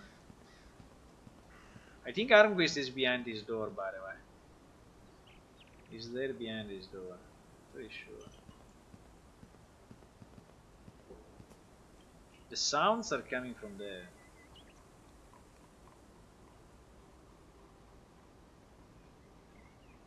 Okay, now we got absolutely nothing.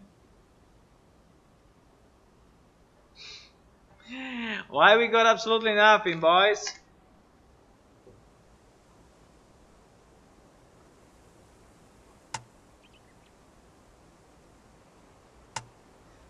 Oh my god, why we got absolutely nothing? Tell me. I did something stupid or what? What did I do? What did I do? I checked if VBox has children. Right? I checked if VBox has children, and if it's true, I'm setting this variable as true. Okay, I mean that's fine. But then we do the rest exactly the same as before. So what's the matter? Why we didn't get any elements?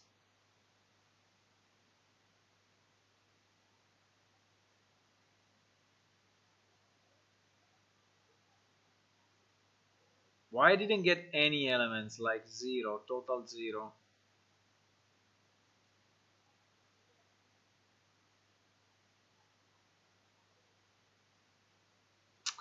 Fuck me. This is why. Because I didn't connect the folds to, yeah, if he has 0 element, obviously it's the first time, and we just don't set that we have the array, but we have to execute the for loop, boys. You are not following me, eh? If you are following me, you should have told me, hey, you did something stupid, fix it. Or not. Or not.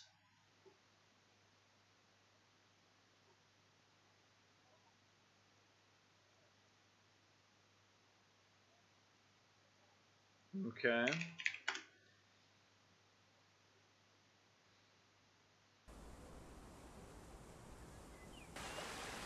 Go, go, go. I wanted to work actually on inventory, drop items and give items, but I got stuck a bit into this. Maybe we can stop this piece here and start work on the inventory items, because I think it's more relevant, but still I would like to. Oh, okay, so now we get our high, low and buy. If I press buy and I click again, I get only one buy. Okay, then if I press high on Alina quest, what happens?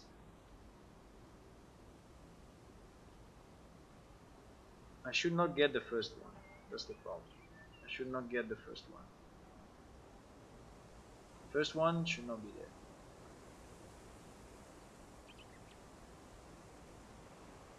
And the buy, fuck, the buy stays at the beginning though. It's very annoying that it stays at the beginning. It should always stay at the bottom. It should always stay as the last one.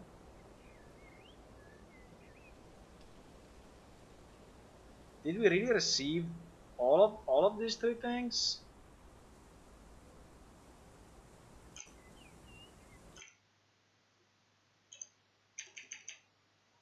Should always stay at the bottom. I want it at the bottom. Now it's more relevant to have the buy at the bottom, even if it's, you know. Can we have another logic? This logic is not really working well. I mean, this logic of the buy special trigger is not working well, because we have I mean, we have few cases. We have the case where we come in and we have no answers, and the buy trigger should stay. Do we ever get in with no answers? Do we ever get in with no answers? Well, I wanted to leave the buy there, because if there are no answers,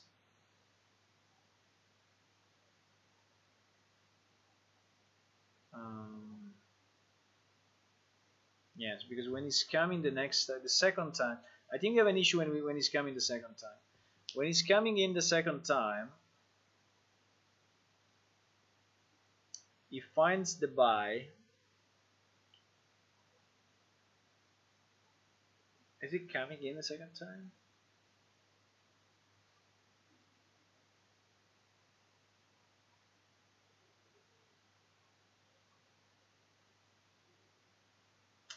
The problem is when he's never coming there. When he's never coming there, that's the issue.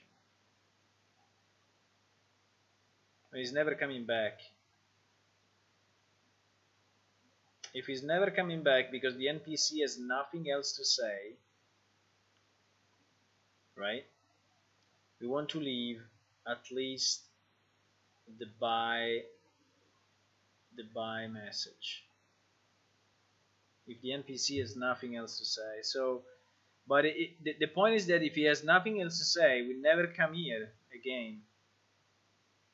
We never come here again. So yes, because it doesn't trigger anything else back to us. So the only point is that we should always leave the buy, right? We should always leave the buy trigger on as the last element.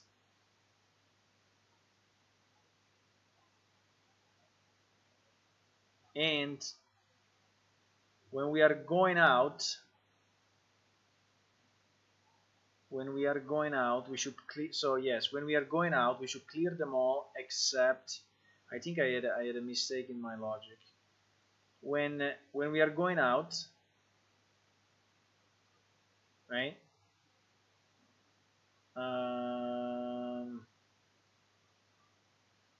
If it's by, it clears them all. If it's not by, it clears them all except the by trigger, which is perfect. So up to here is perfect, right? Because only the by remains. If he's never coming back, right? If he's never coming back, should do this. But when he comes back, he can just delete everything and add back our by trigger. Why I did all of this? It's not needed. If he comes back, we can just clear them all. Let's clear them all. There is no problem. There is no problem. Let's freaking clear them all.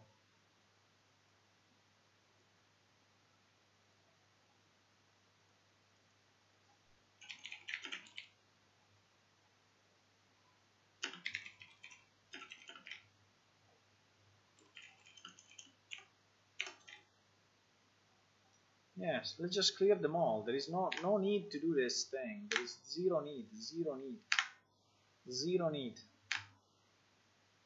Right? Zero need to do this. Zero need.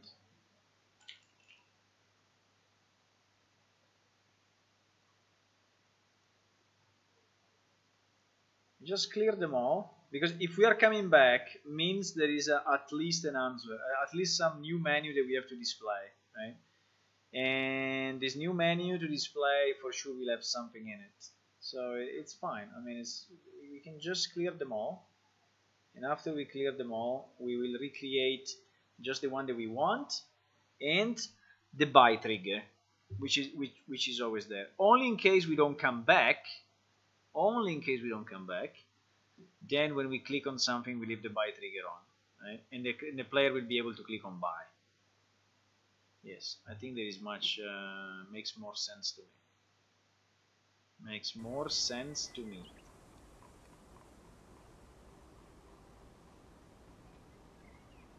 Makes more sense to me.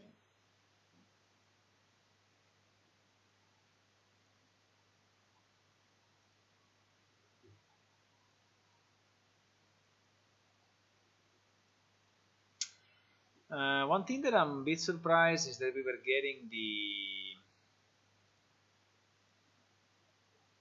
the high again, and that is something that makes me wonder a bit. You see that we have again the 0017 as the last response. Why we have the 10017 again in the database?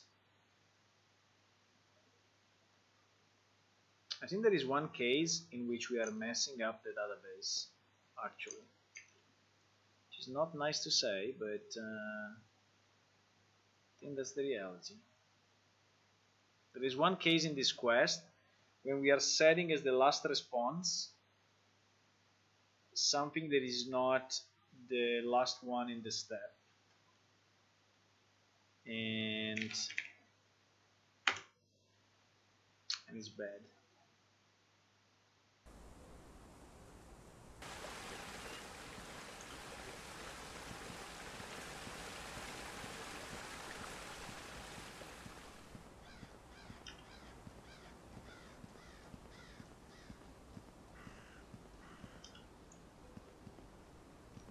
All these draw angles. Okay, let's try again. Hi, hello, and bye. I press on buy, I click here again, and I get my three things. Okay, perfect. Then I click on hi. Let me check my database, but database should have no changes. Exactly, no changes. I click on hi, and I get this. Okay, now seems to be working. And I get these two. I'm not interested or cool empty blue. So I go on this one and I'm getting these two. You will never find her and whatever. And then you got a quest.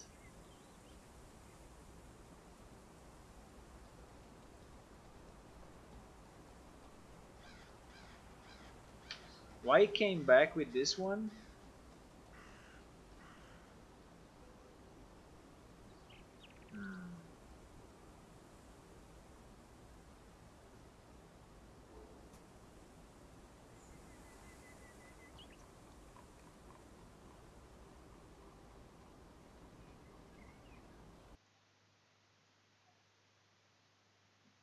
So this one now is properly started with last response 100021, okay?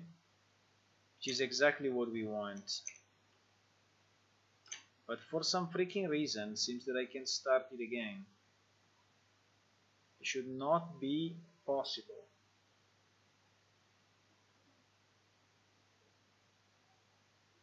Yeah, but this one has no menu.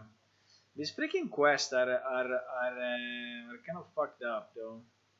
This quest, I have the feeling they are a bit fucked up because you see that we have a menu here, but we don't have a menu here.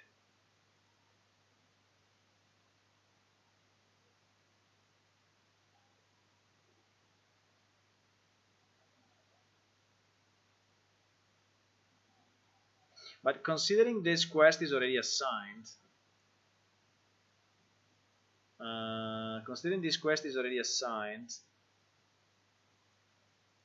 I should not get it again, right?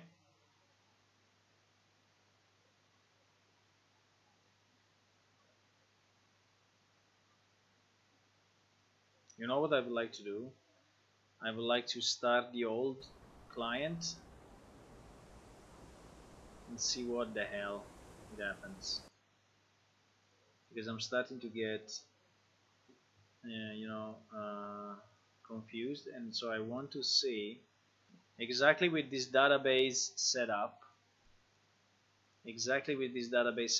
If I launch the old server and the old client, which I should be able to launch.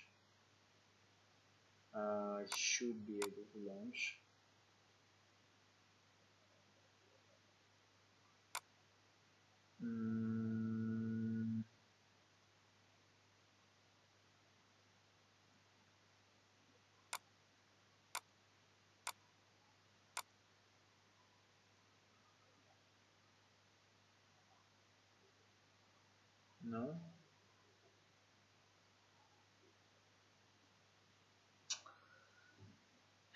I think I can launch it, but on another machine, not on that machine, unfortunately.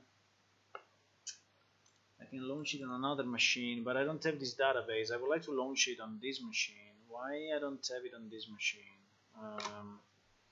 I think having it on this machine would be very helpful. So maybe we can just recompile it and see if everything works. Because yeah, I don't have on this machine the old client running, the old server and client running, but maybe we should, this is WPS typical.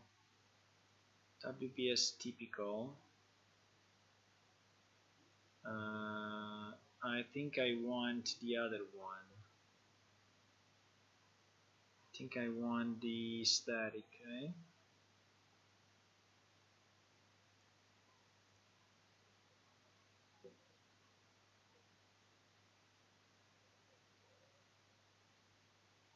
I don't know if I have Crystal Space built on this machine, but I think we need it because if we want to make comparisons between the old and new, I think it's much easier. We are compiling the bike. Okay. We don't really need. Can I see this window a bit better? No, it's impossible. Okay.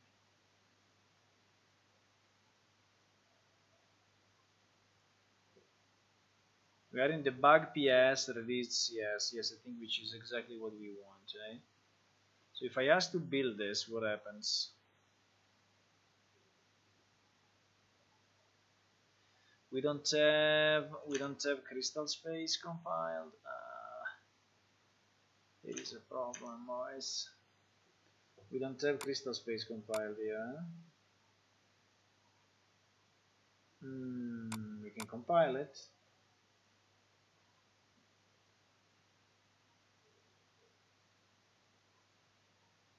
We can compile it because you know the point is that if I have to make comparison mainly on those quest logic, it's so much easier if I have the old you know, the old one.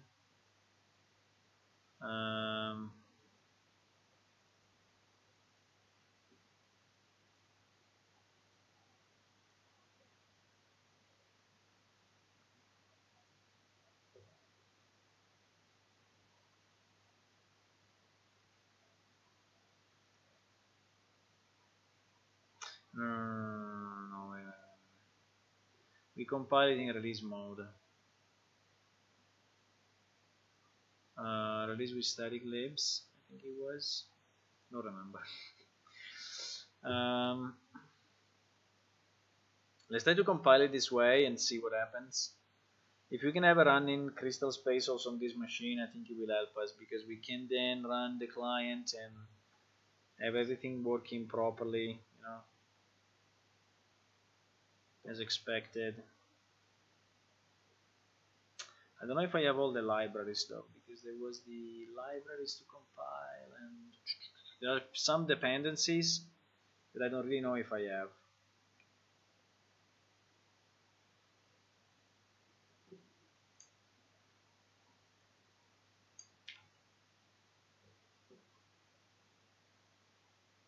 Seems compiling okay. It's giving some errors on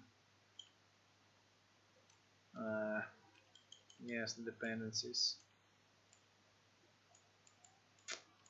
It's giving some errors on the dependencies. You know what we can do? We can maybe copy just the files from the other machine that I have where I already compiled it, and so that's much easier. So we just copy the files instead of trying to compile it again. Yes, probably this is what we should do, because anyway we have the database already set up. We just need the executable, and being Windows on Windows, I think will be pretty easy to do. So let me check if I can access that machine from this machine. I should be able to do it.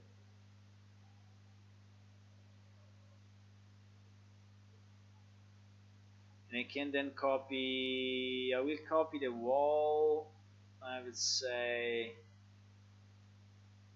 I can copy the whole thing, I mean the whole Crystal Space directory. I think I can copy the whole thing.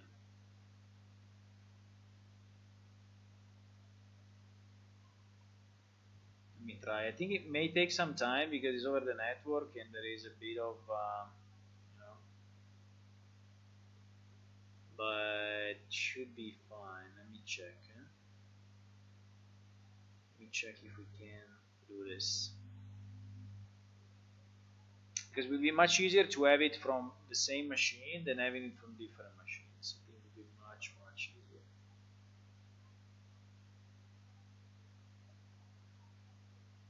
The only point, if I see, okay, I cannot see it. I cannot see it. Why I cannot see it?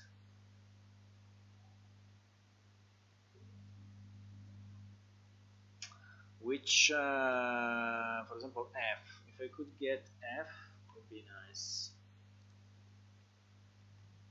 The F disk.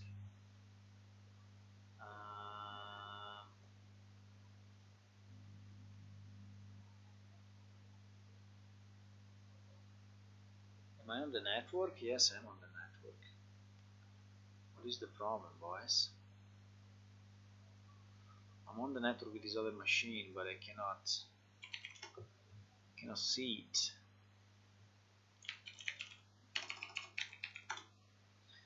So my internal IP is this one. Let me try to call it by IP and not by host name. Maybe.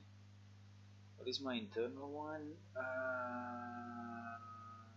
192, 168, 192, 168. Okay.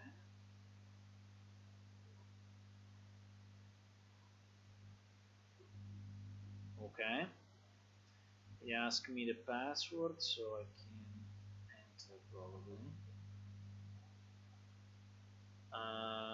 No, I have to enter locally on the machine with the local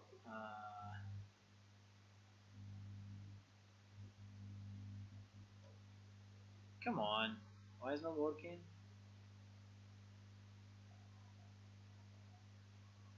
Please.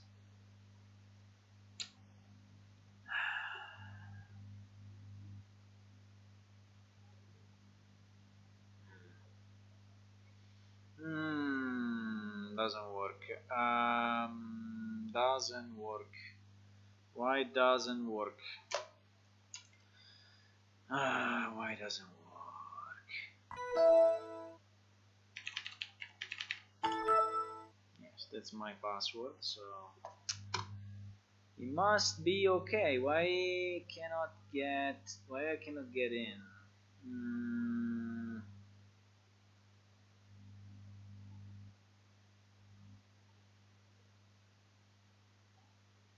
Please. Okay.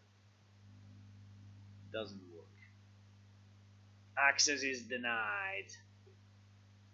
Access is denied. Okay. I got it. Okay, now I can. Okay, I know why. Okay, it's fine. So I'm there. Yes, I can go under Crystal Space. So this directory, I think I can just overwrite anything in here, right? The problem is there will be quite some gigabytes. So I think we should do something else meanwhile, because it's 10 gigabytes. It's 10 gigabytes to move over the network. About 40 minutes it says. Wow. Yeah, the reason is that I'm moving also all the PDBs and all the stuff. Moving also all the debug symbols and everything. Can I do it selectively? Can I do it just by copying only the directories I need? Well, it's not very easy. I mean, it's everything except what I can do. I can move the directory out, which is the one. Yeah, let's do this. Let's move this directory to another place temporarily. Should be pretty big. And we copy. So we copy without the symbols and everything.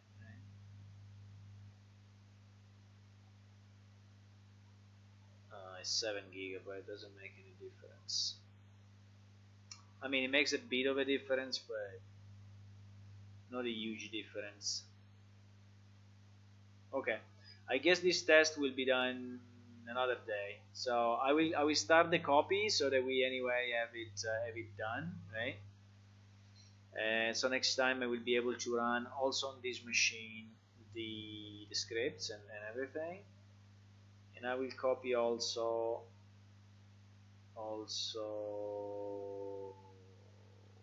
this one, I guess. Sorry, I'm on another PC, so you cannot see what I'm doing, but trust me, I'm doing something usable.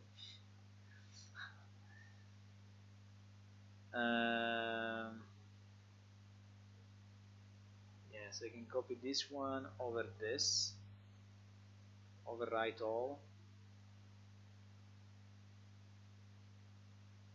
and that's it.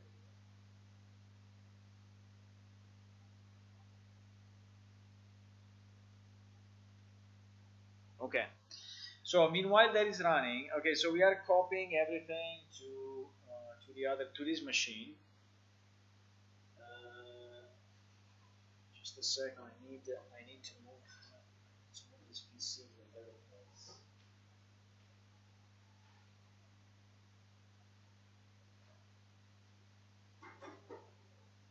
Okay. Let's see if I can put it here. Yes. Okay. Okay. So okay, we cannot do the test now on that part. Okay, so because and I would like to test it with the old client, so we understand exactly what is going on. So for now, we leave it as it is. Okay, we leave it as it is. At least we get the right responses, we get the right menu messages. The only thing that we don't get proper for some reason is that when a quest ends, we still have one element. Maybe the only check that we can do, we can paste. Let's paste this as an example. Yeah. Let's paste this. Sorry, not paste. Let's print this just because. Okay, let's print just this. Okay, and let's check if the second time we really get the value again, or it's something that we are not clearing out. I think we are getting it again, unfortunately, but just as a check. Let's remove the quest from the database. Let's apply, and let's run again. Let's run again. The client and server, go there, and check exactly what is printing out. Okay. But I think we are getting one message more. I mean, one message we are getting 2 times, and it's not good. It means that we are not checking the prerequisites of the quest. It means that the prerequisite of the step, I mean, it means that our porting of the code is not correct, or maybe there is something that we were doing on the client side that at the moment I'm not doing, which is also annoying. I mean, in any case, it's annoying. If there is a small bug, you know, there's a small bug that is taking us a lot of time to figure out. It's a bit annoying, right? Okay, so let's say I go here, I press here, and now I should see the printouts. Yes, I see two elements have been printed out. Perfect. Okay, I click on the first one, and 2 elements have been printed out. Perfect. I choose this one. Again, 2 elements have been printed out. Then I choose this one. We should end the quest. No, we should not end. We should give me an assignment of a quest.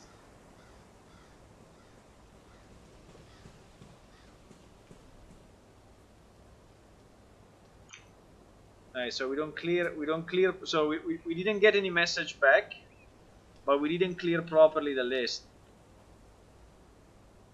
You see, this one remained, but it didn't came from a message. So this one is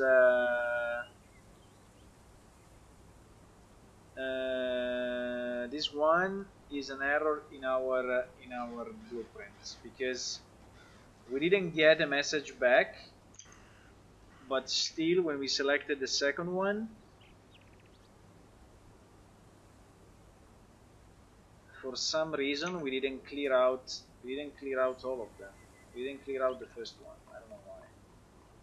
We didn't clear out the first one, which is kind of annoying. So let me follow the logic a second. So we received the message. We are here. Yes, set up bubbles. We clear all the children and recreate. Okay, so we got 2 of them plus the buy. That is what it's doing. And we got actually the 2 messages here printed out. Then we click on one of those, and so we are inside of this piece of code. We check if our trigger is buy, and it's not, because we clicked on one of the 2 options. We go inside of this. We get the children count, which should be 1. No, we should be 3. Right? Should be 3 because it's 2 options plus the by, because the by unfortunately is counting. Right? So it's 3. So we cycle through this from 1 to the last index, which hopefully is 3. Right? So we cycle from 1 to 3, and what do? We get the child at, now this function I hope is 1 based and not 0 based, because if it's 0 based then we have an issue. But assuming that is 1 based, we get the child at 1, we cast it to chat bubble, assuming the cast works, we check if is a by trigger. If is a by trigger, we do nothing, correct? So we leave it in the list.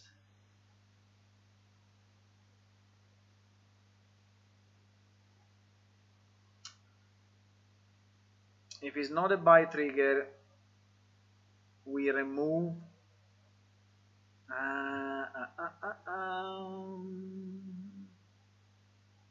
I think the problem is that we remove it and then all the indexes are getting fucked up.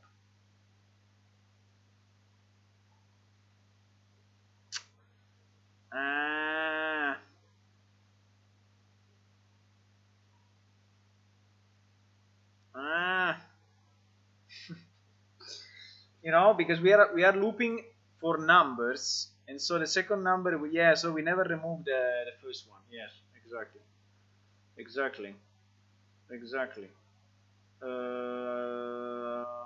How do we do this?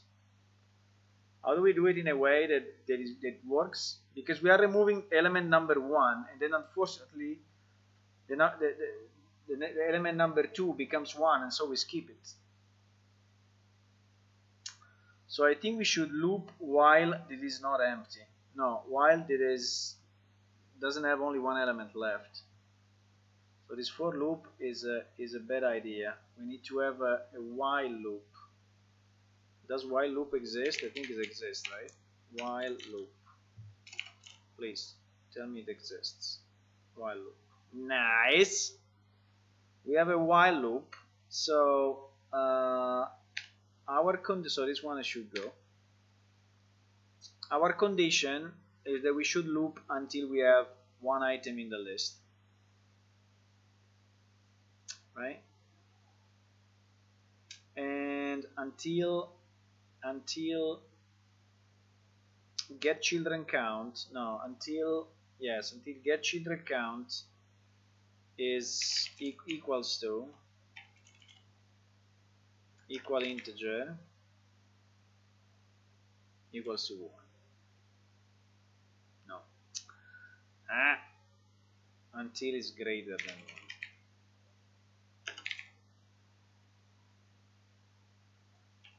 1. Okay. So until we still have elements in our array, right? Until we have elements into our array, we should remove elements, right? So this is our condition. It is our condition. So until we have 1 element left, can I put a comment somewhere here? Because I will never remember this again. So until we have, but I think it's also possible to put comments in the boxes, right? Like if I put a comment here, yes, I can type here. I can type until we have 1 element left, which is the by trigger.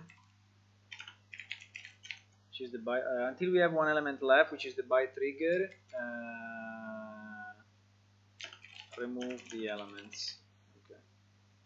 Can I make it double lines? No. Oops. Okay, it's fine. I think we can leave it like this. So until we have one element left, which is the by trigger, remove the element. So we while loop until it's greater than 1. In the loop body, we get the first child. Yes, we get the first child, which is fine.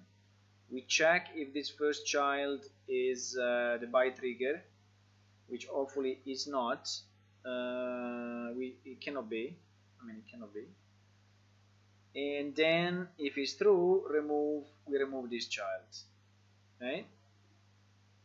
And then we do it again and again and again and again. So we remove all the elements. Only the by trigger is left. And at this point, when it is completed, we send our message. Okay. We send our message. So at least now we should be left with only the by trigger when there is nothing else to say. Still, we have the problem that we have to test with the old server of why we are getting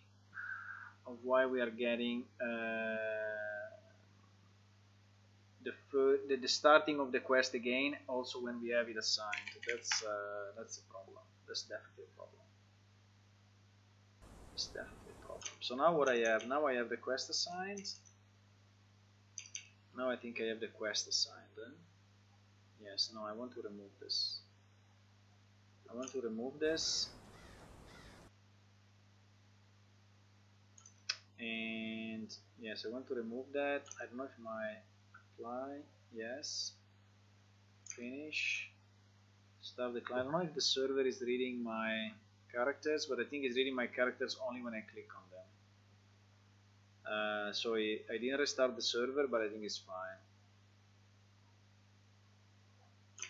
I think it's fine, boys.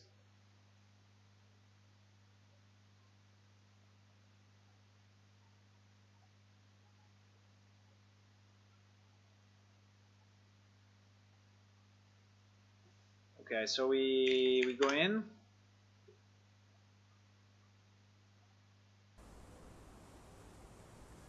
Let me just check the quest that we have. Yes, we only have one quest, so it worked properly. So we go here and we just check that at least our game logic, at least our client-side logic is okay. Right? So 1, 2, and 3. We select the first one. We select this. We select this one. Okay, and we are left only with a buy message, right? Which is exactly what we wanted. We click on buy and we go back to our third-person view. Okay, perfect. At least the client side is okay. Now, what is the problem? The problem is that even if now in the database I have the quest assigned to me, you see, quest 10 is assigned to me, and so it means that the first part of the quest is already done. For some reason, when I speak with her, I get again the start of the quest, which is not what I should get. Not what I should get, unless this quest is a repeatable quest. But even if it's a repeatable quest,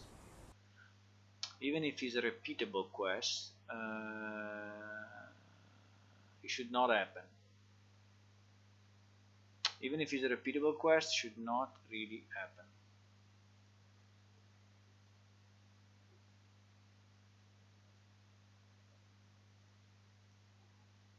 No, it's nothing is strange. So it's not repeatable. There is even a lockout time, a player lockout time. So it's not happening, right? I don't think it's the fact that we are executing an event. So the problem is that now if I restart it again, I can restart it again,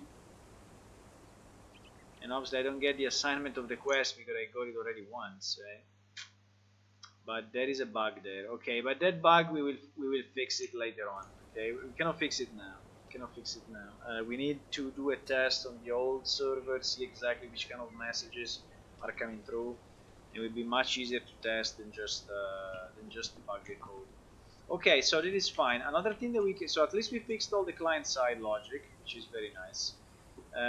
One other thing that I would like to try to fix is all these yellow messages. We have a million yellow messages when you see this character tick, update outline, draw outline. I think I fixed it actually, but it seems that I did not. Let me just double check again. The error was not here. Let's close this interact UI, chat icon, chat bubbles. I think for now we will leave it as it is. The error was in this function, right? Where I was checking if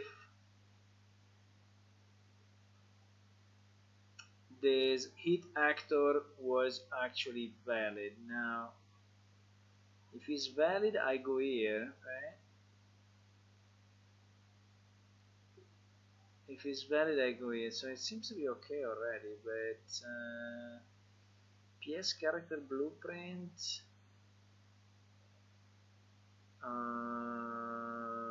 Disable outline if too far. Actor seems okay though. We're missing one here. There it is. We're missing one here. This disable here is not filled out with the right actor. Okay. This one was missing. So let's see if we finally got rid of those freaking yellow messages. We have a million of yellow messages.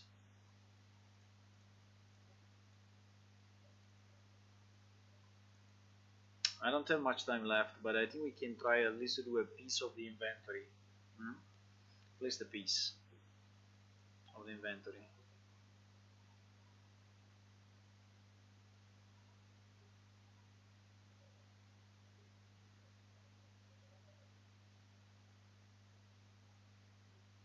Okay. Let's check the yellow thingies. Okay, I don't see any yellow thingies. Let's go in. There are a few, but are different. Are not those yellow thingies. So let's go here. When I was approaching the NPC, I was getting a million draw outline errors. Right?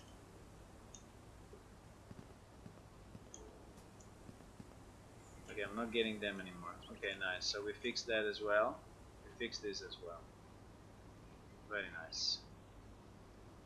Very nice. Okay, let me check in this into SVN because I don't want to do other changes. I mean, I want to save this status because I think it's a good point that we reached. So let me commit all this stuff. So what we did, we basically fixed the client side bubbles to keep the buy message in the list of options. And not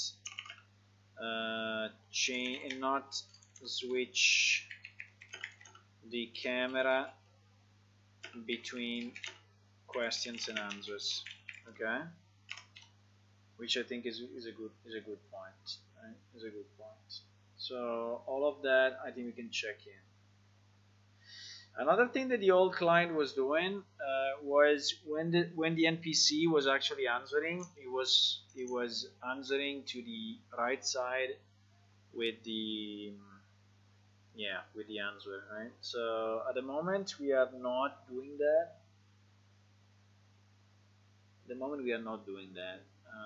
Should we do it now? I don't know. I did enough chat bubbles. I'm a bit fed up by chat bubbles for this evening, so I will not do it now, but it's something we have to do. So when we receive the message, so when we receive an NPC tell, right? When we receive an NPC tell and we are speaking with the NPC, we should use the same NPC chat bubble dialogue and display on the right side the answer from the NPC. I mean, it's not too hard, actually. It's not too hard to do. It's not too hard to do. Let me think about it a second. Maybe we can do it, but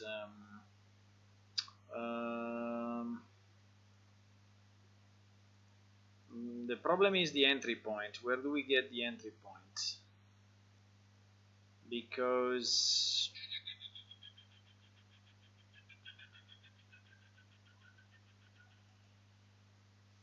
where do we get the entry point? Well, first of all, the good part of this is that our dialogue for the answer can be always in the same place. So it's a kind of a fixed kind of text, you know. It's a fixed text that we can place like here, and is always here. I mean, there is no problem because we have the character in the middle, all the bubbles with the options on the left, and we have her answer to the right. So I mean, these text blocks, it can be called txt label, txt answer, right? Txt answer or npc answer, let's call it npc answer. And this is kind of fine. I mean, we don't need, you know,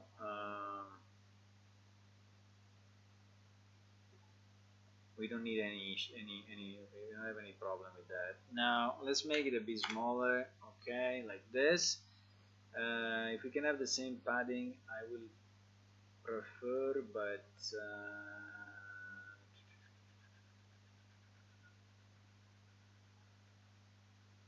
well, anyway, we don't have a border, so who cares? So it will appear here. So we need this one to make it a variable and make it visible. And when we have to populate this, well, we have to populate this whenever she answers to us. Let me think. When she answers to us, well, she answers to us. She answers to us when we are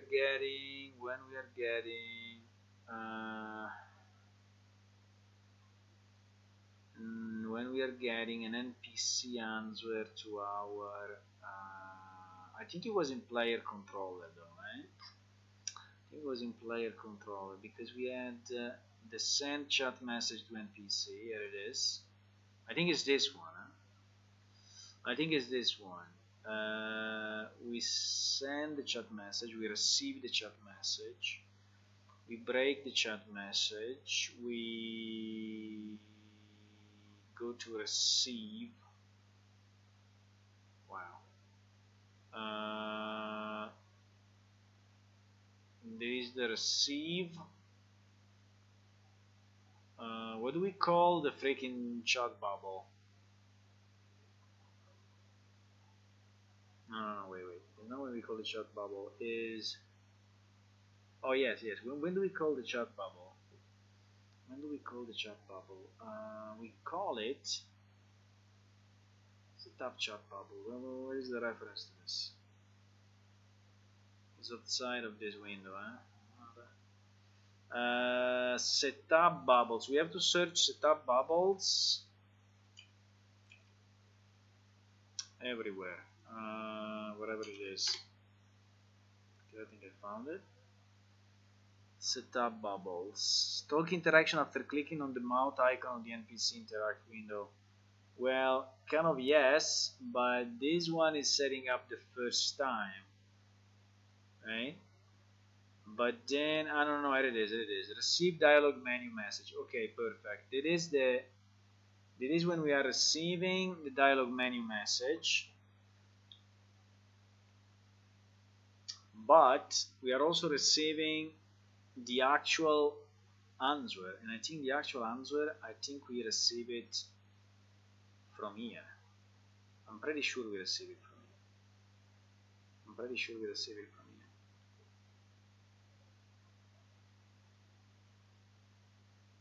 I'm pretty sure. So it's inside this receive message. We create the chat message. We create the chat message region.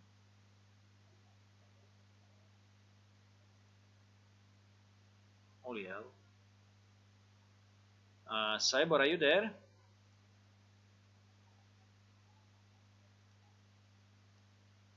I don't know if you're still there. Let me chat with you. This thing is not correct. We should not. I went to bed. We should not recreate the widget here all the time. We are creating a million widgets here. Create wchat message widget.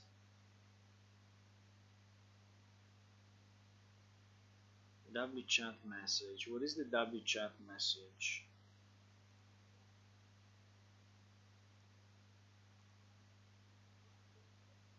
Wchat message. Not very self-explanatory. Yes. It's one line. It is one line in the chat window. Okay.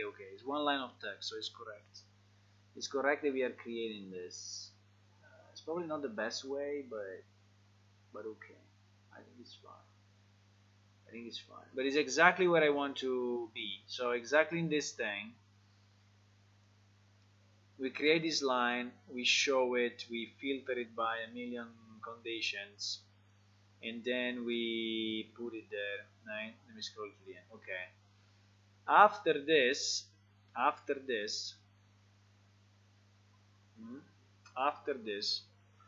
if we have the chat bubble, the NPC chat open, because only if we have it, because the NPC can also say stuff while we are not speaking with him. You can say just hello guys, you know, you can just say something by itself without our intervention. So, but yes, but only if we are, so we can send maybe a message to the NPC chat bubble anyway, and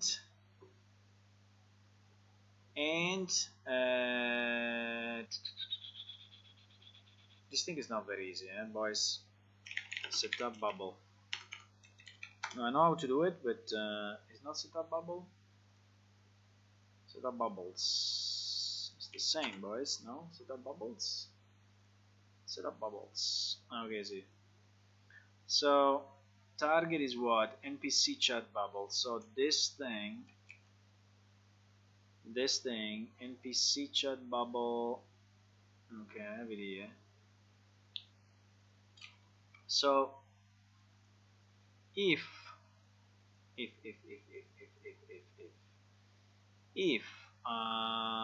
the NPC chat bubble window is actually open, so if we are in the speak with NPC mode, which at the moment we are not tracking, but I think we should start to track it, because this thing will affect a lot of things.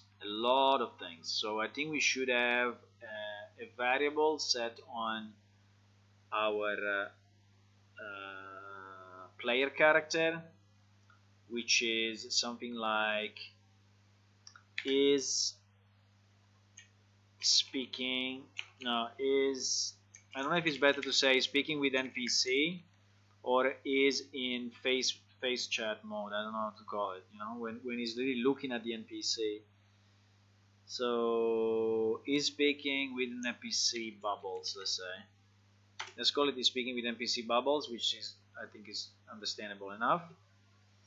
This one is obviously false by default, and I want to set this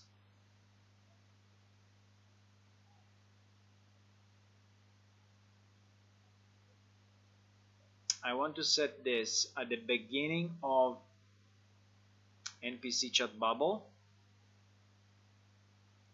So I want get player controller, get player controller, and then I want cast to plane shift player controller, and then I want get is speaking with NPC bubbles. Sorry, I want to set this. Okay.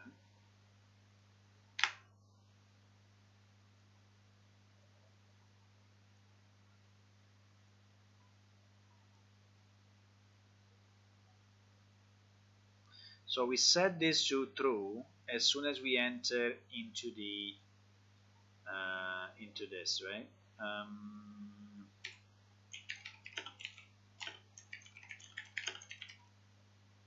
So set mode speak with NPC, right?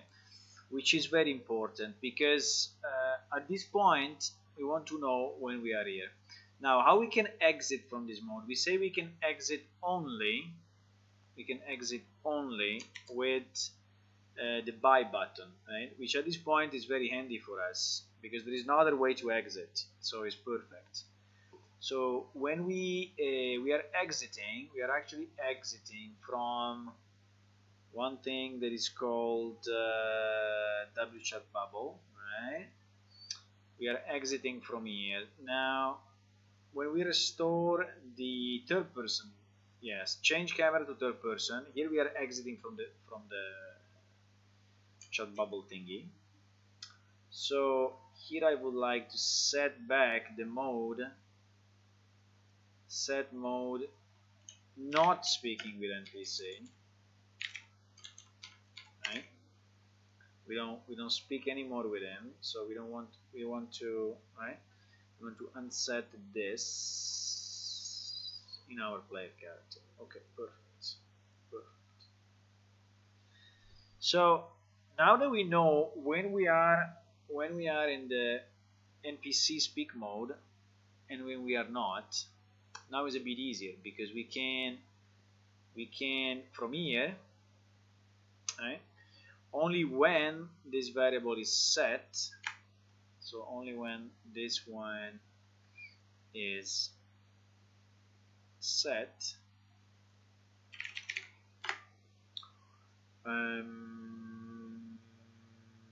what do? We want to send Holy. Okay. My mobile phone decided to interact with my speakers.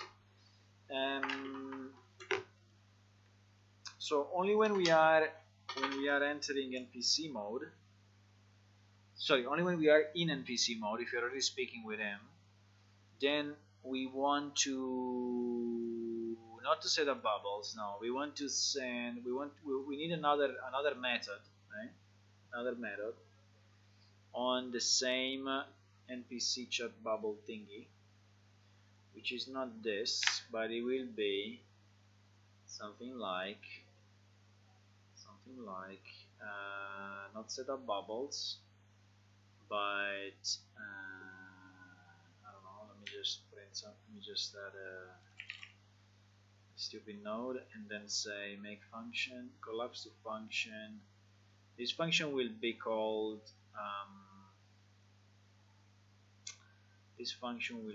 how do we call it? We call it receive answer from NPC, something like that. We call it, why I cannot rename it? Let's want to rename this. Okay, we call it receive NPC answer in chat bubble, in NPC bubbles. Okay, receive NPC answer is NPC bubble. Okay, I don't know if it's clear, but it's clear to me. So this thing, we call it only if we are in that mode, right? So how do we call it? Receive NPC answer in NPC bubble. Okay, this thing, we call it only if you are in that mode. If you're not in that mode, nothing. So it is display. This thing is display the NPC answer in the NPC bubble window. Yeah. Okay, fine. So we do this.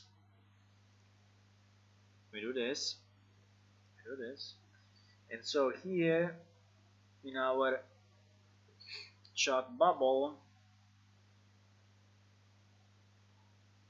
no, in our NPC bubble here, when we are inside this receive answer, is pretty simple. Maybe we print it out just to be sure that we are getting the right message. No, well, we display it on screen, so it's fine. So we can just get our TXT NPC answer, right? We can just do a set text of this thing, and we are just setting the text. Okay, I have to pass a parameter. The input it will be text or NPC answer, let's call it NPC answer. This will be a string, and this one will go here, right? And nothing else, I guess. We just display it, and that's it. Let me go back here. I just have to add it my player controller. So the message, what is the message? The message is S. Okay, it's this one. Okay, I don't know if it works, but it should be fine. Let's see. Let's see, boys. Let's see.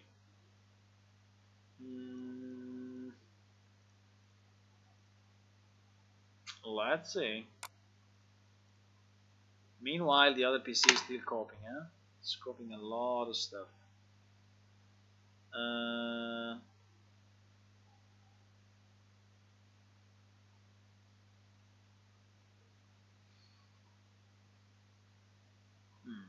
Sorry, launching the server. I was checking the other PC.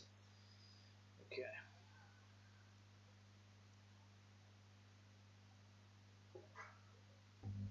Are you still following me or not? Tell me you're still following me.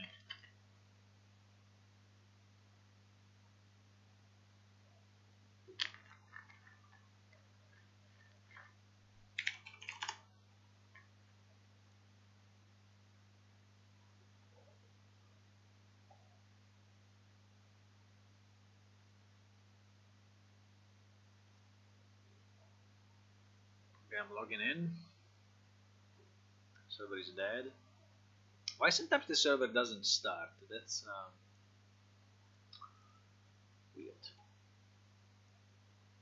Sometimes the server just doesn't start.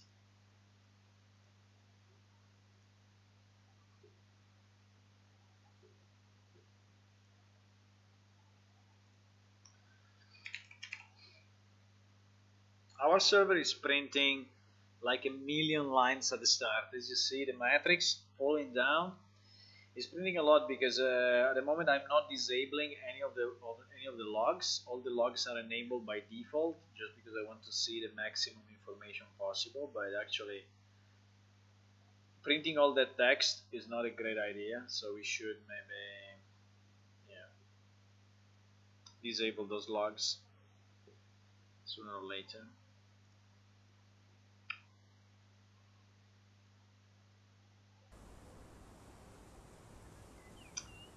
Okay, let's go. Let's see if this did something. I hope it did, but I'm not 100% sure. But let's see. Let's see if I forgot something or whatever. But it should work in theory. So I speak. I say I click on any of this. Nice. You see? It happens here. Now the fact that we're not scaling the UI to the window is messing up a bit with us, but I think it's pretty cool. So would you like to earn a little money? I would say, cool, yeah, I'm totally broke. She says, my daughter Alina ran off with his maid and I feel they have to know it good. If you can find her on the loves and pay you, can you do this for me? I say, yeah, why not, baby? And she said nothing else. Okay, this may be a problem because she didn't answer anything. Maybe we can clear out this before going away, but it's fine. I think it's good. I think it's very good. It works. Oh my god, I did something and it worked at the first shot. I'm surprised. I'm like, wow. It worked at the first shot. It's pretty insane.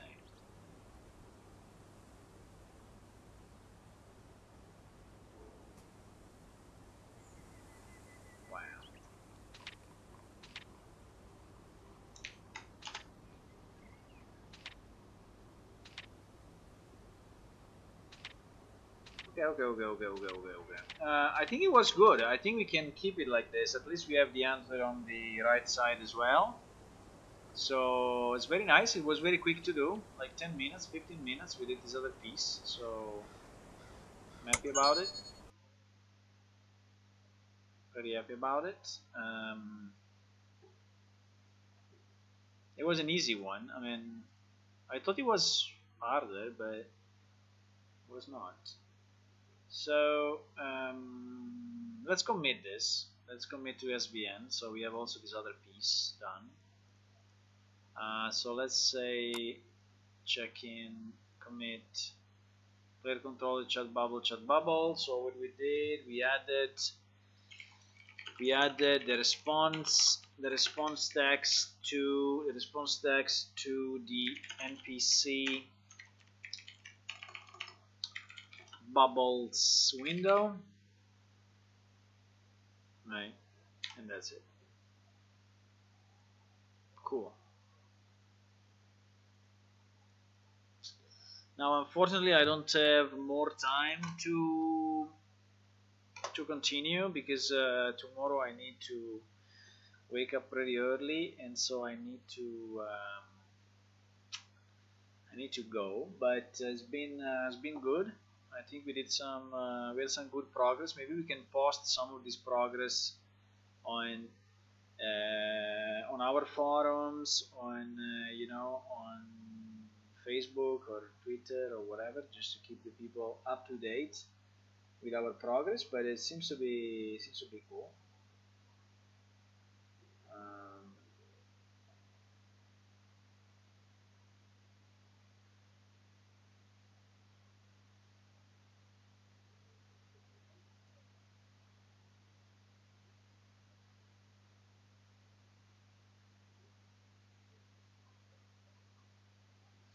okay, I'm just thinking if there is anything else we can do.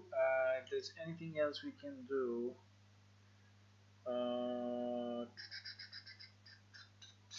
I think no. I think it's fine, right? I think sooner or later we should remove this select interaction, this best interaction, which was a good idea at the beginning when I was learning the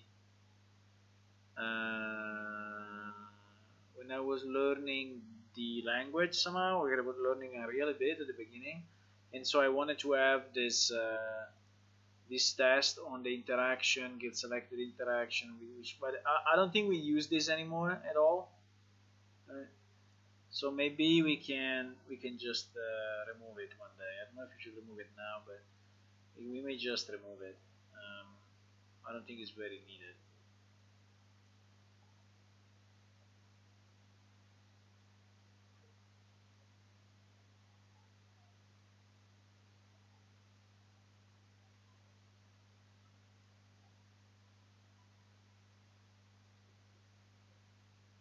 Yes, there is all this piece, for example, which is checking for trigger overlaps, and we are not using this anymore. Maybe needed in the future, right? Because, for example, one cool thing would be that your NPC is looking at, I mean, an NPC is looking at you while you are passing by, which would be very nice, and we can do it with this piece of code here.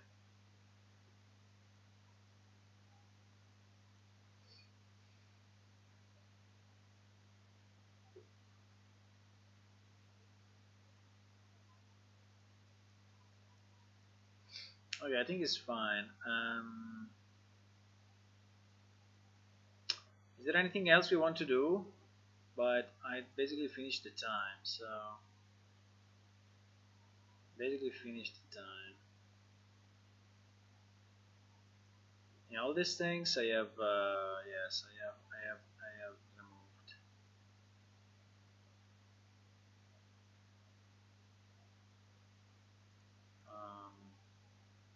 I have disconnected. So all of that is already disconnected. Did I show you the fact that we can wear a robe now?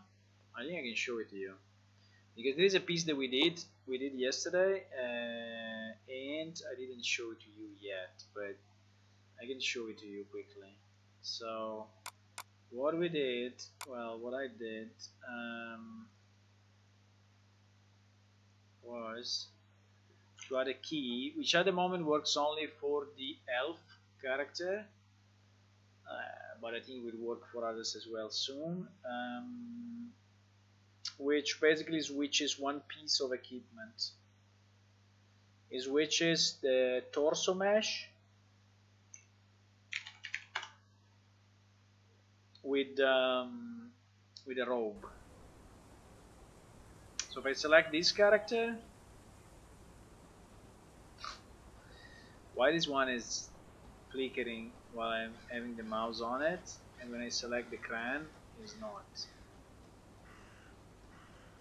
That is so weird, boys. I have no idea why. Okay, anyway.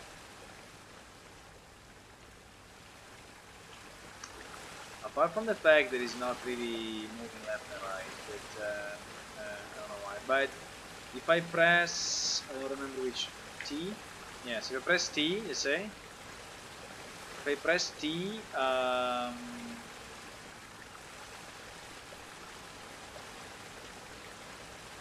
don't know what is the difference between the two characters, but I basically remove, unfortunately the air is staying there, but I basically remove the robe, put on the robe and remove the robe. Now I don't remember how to remove it. There's another key.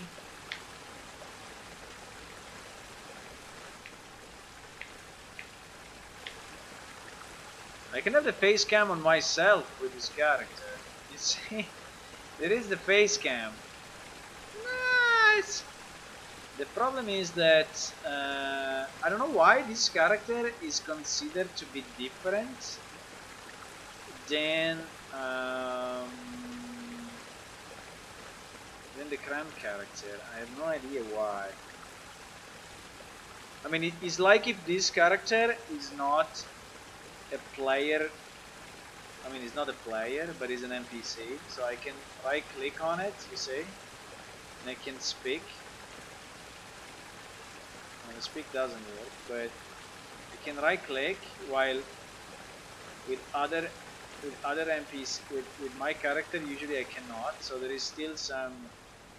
It's a bit creepy the fact that she walks like. Oh my god! Look at the background. Holy shit!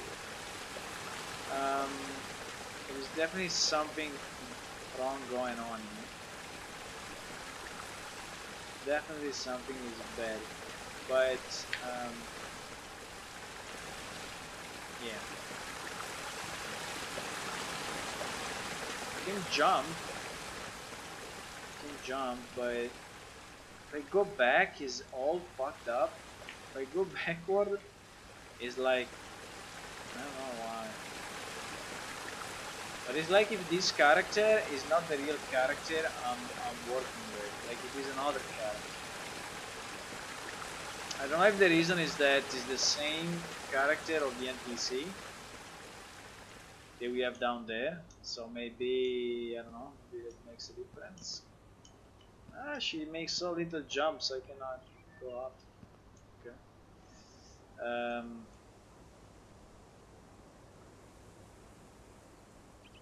Yes, and actually I cannot talk with her. It's like if these two characters are the same one, you know. I think we still have an issue with IDs. Oh, now she spoke with me. Is there anything you need? Bye. Okay. I say, you're stupid. You're speaking strange, man. You are stupid. The other guy was answering to this one. No, she's not answering.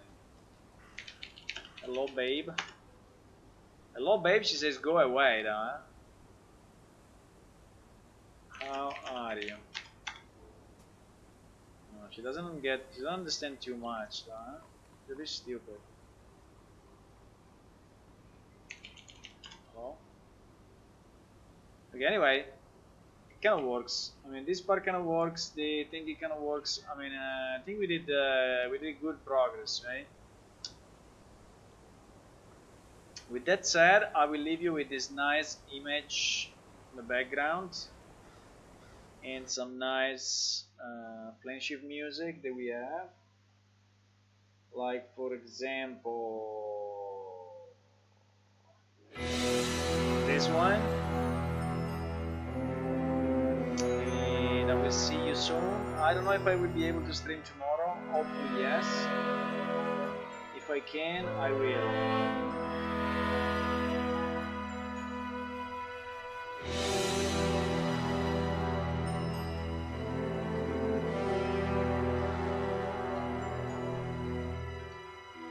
Up to then, I mean, see you tomorrow. It's been good.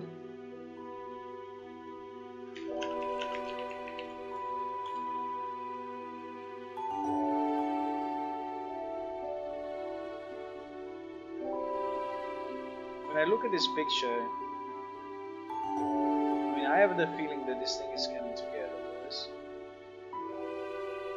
I don't know what you think, but I have the feeling that slowly but surely we are converting Planeship to Unreal. So we'll give it new life.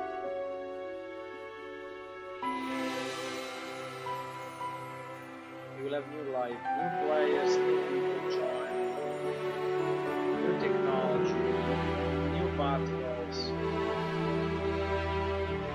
new spells, new characters. You whatever. It will be very good.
See you, boys.